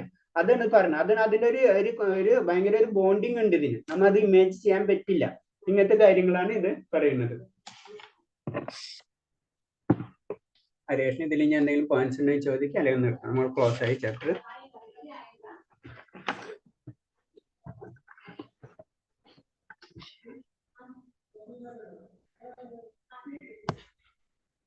ഹരേഷിന് എന്തെങ്കിലും ഡൗട്ട് ഉണ്ടെങ്കിൽ ചോദിക്കുക, അല്ലെങ്കിൽ ക്ലോസ് ചെയ്യാം. നമുക്ക് ഈ അധ്യായത്തില് ക്ലിയർ ആയെന്ന് വിചാരിക്കുന്നു. ഹരേ കൃഷ്ണ. ഡൗട്ട് ഉണ്ടോ? പ്രഭുവിനോട് സംശയം ചോദിക്കാം. അതിന് സംശയം ഉണ്ടോ? ഓക്കെ, ഇല്ലെങ്കിൽ നിർത്താം. പാഞ്ചകൽപതരൂപേച്ച കൃപാസിന്ദേവച പതിനഭാവനേഭ്യ വൈഷ്ണവേഭ്യ നമോ നമഃ. അനന്തകോടി വൈഷ്ണവ ഭക്തർക്ക് ജയ്, പ്രഭുവാദിക്ക് ജയ്, ഗുരുദേവർക്ക് ജയ്. ഹരേ കൃഷ്ണ. ശരി, അപ്പൊ അടുത്ത ക്ലാസ്സിൽ കാണാം. 16ാമത്തെ അധ്യായം. ശരി, ഹരേ കൃഷ്ണ. ഹരേ കൃഷ്ണ. താങ്ക് യു എല്ലാവർക്കും. ഹരേ ഹരേ കൃഷ്ണ. ഹരേ കൃഷ്ണ.